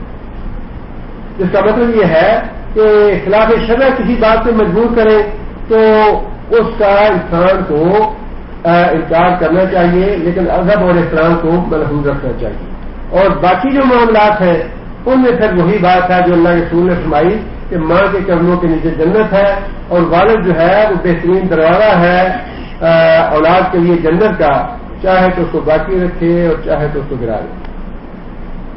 ایک بھائی نے لکھا ہے کہ ایک خاتون ہے وہ دربار پہ جاتی ہیں اور ان کا عقیدہ یہ ہے کہ دربار سے نہ مانگو بلکہ ان کا واسطہ دو۔ اس سے پہلے واسطہ اور وسیلہ کی وضاحت جو ہے سورہ فاتحہ کے تفسیر کے حوالے سے الحمدللہ ہو چکی ہے کہ وسیلہ یا واسطہ پورا کتاب و سنت سے ثابت نہیں۔ نبی صلی اللہ علیہ وسلم کی حیات طیبہ میں زندہ آدمی کو سے دعا کروانا یہ جائز ہے، زندہ آدمی سے دعا کروانا جائز ہے۔ جب نبی صلی اللہ علیہ وسلم فوت ہو گئے تو کوئی بھی صحابی نبی صلی اللہ علیہ وسلم کے پاس فوت ہونے کے بعد دعا کروانے کے لیے نہیں گیا، کہیں یہ بات نہیں ملتی۔ بلکہ حضرت عمر کے زمانے میں جب بارش نہیں ہو رہی تھی تو حضرت عمر نے وضاحت کے ساتھ یہ بات کہی کہ جب نبی صلی اللہ علیہ وسلم زندہ تھے تو ہم نبی صلی اللہ علیہ وسلم کے پاس جاتے تھے دعا کروانے کے لیے، اب نبی صلی اللہ علیہ وسلم فوت ہو چکے، لہذا ہم نبی صلی اللہ علیہ وسلم کے چچا کے پاس جاتے ہیں جو زندہ ہے تاکہ ان سے دعا کروائیں، دعا کرواتے تو بارش ہو جاتی۔ اور پھر نبی صلی اللہ علیہ وسلم ایک عورت آئی، مسئلہ پوچھا کہ نبی صلی اللہ علیہ وسلم سے، نبی صلی اللہ علیہ وسلم نے اس کو مسئلہ بتایا اور ساتھ یہ بات کہی کہ کل دوبارہ آنا میرے پاس۔ اور دیکھیں کہ وہ لوگ بھی کتنے اللہ تعالیٰ ان پہ شروع کو رحمت فرمائے، اور پھر ہر جو بات زبان سے نکلتی ہے اس میں کوئی نہ کوئی اللہ کی مصلحت اور حکمت ہوتی ہے۔ اس عورت نے فوراً یہ بات کہی، یا رسول اللہ اگر میں کل آؤں تو آپ نہ ہوں۔ ہمارے جیسے دل کو قرآن میں کوئی تو کہیں بڑی غصہ ہے، یہ اس کا منہ بند کرو، نکالو اسے باہر، کیا کہہ دیا اس نے کہ میں آؤں اور آپ نہ ہوں، مطلب یہ ہے کہ آپ فوت ہو گیا ہوں۔ نبی صلی اللہ علیہ وسلم فرمایا کہ اگر تم آؤ اور میں نہ ہوں تو پھر میری بجائے ابوبکر صدیق کے پاس چلے جانا جو زندہ ہو۔ اب اس سے بڑی بات کیا ہوگی کہ مردے جو ہے نہ بات سنتے ہیں، نہ جواب دیتے ہیں، نہ ان کو وسیلہ بنانے کا ثبوت ہے کتاب و سنت سے، یہ ثبوت نہیں ہے۔ بات وہی ہے کہ بات اللہ اور اللہ کے رسول کی مانی ہے، یہی ایمان ہے، یہی پہلا سبق ہے آج۔ کیا تشہد کے اندر السلام علیکم ایھا النبی پڑھنا بہتر ہے یا السلام علیکم ایھا النبی؟ اب برائے مہربانی، اب جو اللہ کے رسول نے بات فرمائی ہے نا، نبی صلی اللہ علیہ وسلم نے ایک آدمی کو کوئی دعا سکھلائی اور اس دعا میں نبی صلی اللہ علیہ وسلم نے رسول کا لفظ استعمال فرمایا یا نبی صلی اللہ علیہ وسلم نے خود نبی کا لفظ استعمال فرمایا، اس آدمی نے اپنی مرضی سے رسول کی بجائے نبی کا لفظ استعمال کر لیا۔ نبی صلی اللہ علیہ وسلم فرمایا کہ نہیں، جیسے میں نے کہا ہے رسول کا لفظ ویسا رسول کا لفظ استعمال، جیسا نبی صلی اللہ علیہ وسلم نے نماز کے کلمات جیسے سکھائے ہیں ویسے ہی پڑھنے ہیں۔ تحیات اللہ والصلوات والطیبات والسلام علیکم ایھا النبی ورحمۃ اللہ وبرکاتہ، ایھا النبی ہی کہنا ہے، اپنی مرضی سے بدلنے کے اختیار نہیں ہے۔ اگر ایک لفظ میں اپنی مرضی سے بدلوں گا، دوسرا آپ اپنی مرضی سے بدلیں، تیسرا کوئی اور اپنی مرضی سے بدل لے تو اس کا مطلب یہ ہے کہ اسلام تو ختم ہو گیا.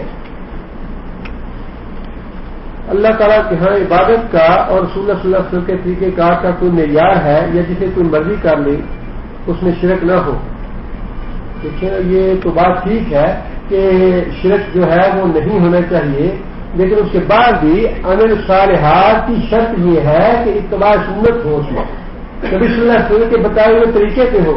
اور یہ قرآن مجید اور جو احادیث کا ذخیرہ ہے یہ سارے کا سارا اسی لیے تو ہے کہ ہم ان کو فالو کریں. طریقے کے مطابق نہیں ہوگا تو وہ عمل جو ہے وہ رد ہوگا، قابل قبول نہیں ہوگا. عقیقہ کے لیے لڑکا ہو تو 2 بکرے دینا ہوتا ہے. میرے والدین گنجائش نہ ہونے کی وجہ سے میرا عقیقہ 1 بکرے سے کیا، کیا مجھے 1 بکرا دینا ہوگا؟ یہ واجبات میں سے نہیں ہے، سنن میں سے ہے. اور لڑکے کے لیے بھی توفیق ہو تو 2 بکرے، توفیق نہ ہو تو 1 بکرا، دونوں طرف جائز ہے.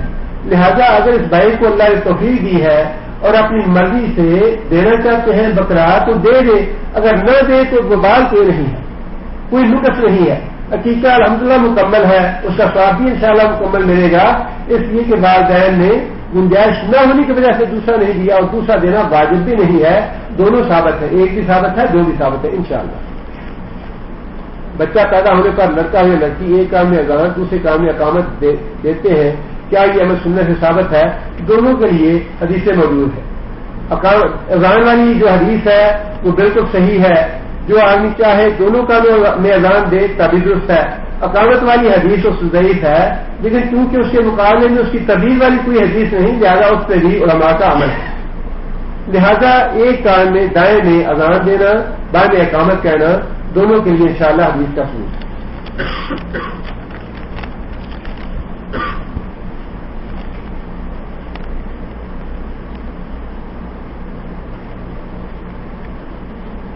کیا زمین آسمان کی پیدائش سے پہلے ارواح عالم کو پیدا کیا یا بعد میں زمین آسمان سے پہلے ہے، گویا روح پہلے پیدائش ہوئی؟ ان باتوں کی چھان بین میں نہیں پڑنا چاہیے. یہ بڑی گمراہی کی باتیں ہیں جن چیزوں کا اللہ کے رسول نے بتانے کی ضرورت محسوس نہیں فرمائی، ان کی پرہیز میں نہ کریں. جتنی بات بتا دی ہے اتنی بات پہ ایمان لے آئے جو قرآن و حدیث سے ثابت ہے، اور جو اللہ کے رسول نے بات نہیں بتائی اس کی پرہیز میں نہ پڑے. یہیں سے گمراہی کے راستے نکلتے ہیں کہ انسان اپنی عقل سے یہ باتیں پریزنے لگتا ہے. اور وہ جو حدیث ہے کہ شیطان آتا ہے کہتا ہے تمہیں تو اللہ نے پیدا کیا، اللہ نے کس نے پیدا کیا؟ اب بات کو شیطان نے ڈال دی ذہن میں، اور عقل جو ہے بعض کا اس طرح سوچتی بھی ہے، لیکن فرمایا کہ تم یہ نہ سوچو لاہور والا قوت آپ پڑھو گی شیطانی سوچ. لہٰذا ایسی سوچوں سے اور پھر ان کا فائدہ بھی کیا ہے؟ اگر روح پہلے پیدا ہوئی یا بعد میں پیدا ہوئی اس میں ہمارا کیا نقصان یا فائدہ ہے؟ ہمیں اپنے دین اور ایمان کی فکر کرنی چاہیے. ایسی باتیں ہمیں پوچھنی چاہیے یا کرنی اور کہنی چاہیے جس سے ہماری اپنی ذات اپنا ایمان اور دین بچائیں. بڑے فتنے ہیں آج کل کے وقت میں، بڑے فتنے ہیں، اور ان فتنوں سے بچائیں اپنے آپ کو. اپنا ایمان اور اپنا دین جو ہے وہ محفوظ رکھنے کی کوشش کریں. بسم الله الرحمن الرحيم الحمد لله رب العالمين الرحمن الرحيم مالك يوم الدين إياك نعبد وإياك نستعين اهدنا الصراط المستقيم صراط الذين أنعمت عليهم غير المغضوب عليهم ولا الضالين. اللهم صل على محمد وعلى آل محمد كما صليت على إبراهيم وعلى آل إبراهيم إنك حميد مجيد. اللهم بارك على محمد وعلى آل محمد كما باركت على إبراهيم وعلى آل إبراهيم إنك حميد مجيد. ربنا ظلمنا أنفسنا وإن لم تغفر لنا وترحمنا لنكونن من الخاسرين. ربنا آتنا في الدنيا حسنة وفي الآخرة حسنة وقنا عذاب النار. ربنا هب لنا من أزواجنا وذرياتنا قرة أعين واجعلنا للمتقين إماما. ربنا اصرف عنا عذاب جهنم إن عذابها كان غراما إنها ساءت مستقرا مقاما. اللهم اغفر له وارحمه، اللهم اغفر له وارحمه وعافه واعف عنه واكرم له وبشر منكره وعافه من عذاب القبر ومن عذاب النار، وعافه من عذاب القبر ومن عذاب النار، وادخله الجنة وعافه من عذاب القبر ومن عذاب النار. اللهم أعز الإسلام والمسلمين، اللهم أعز الإسلام والمسلمين، اللهم دمر أعداء الدين، اللهم اذل الشرك والمشركين، اللهم نذر قلوبنا بنور الإيمان، اللهم ثبت على الإسلام، اللهم اغفر لجميع المؤمنين والمؤمنات الأحياء منهم والأموات ربنا تقبل منا إنك أنت السميع العليم وتب علينا إنك أنت التواب الرحيم سبحان ربك رب العزة عما يصفون وسلام على المرسلين والحمد لله رب العالمين.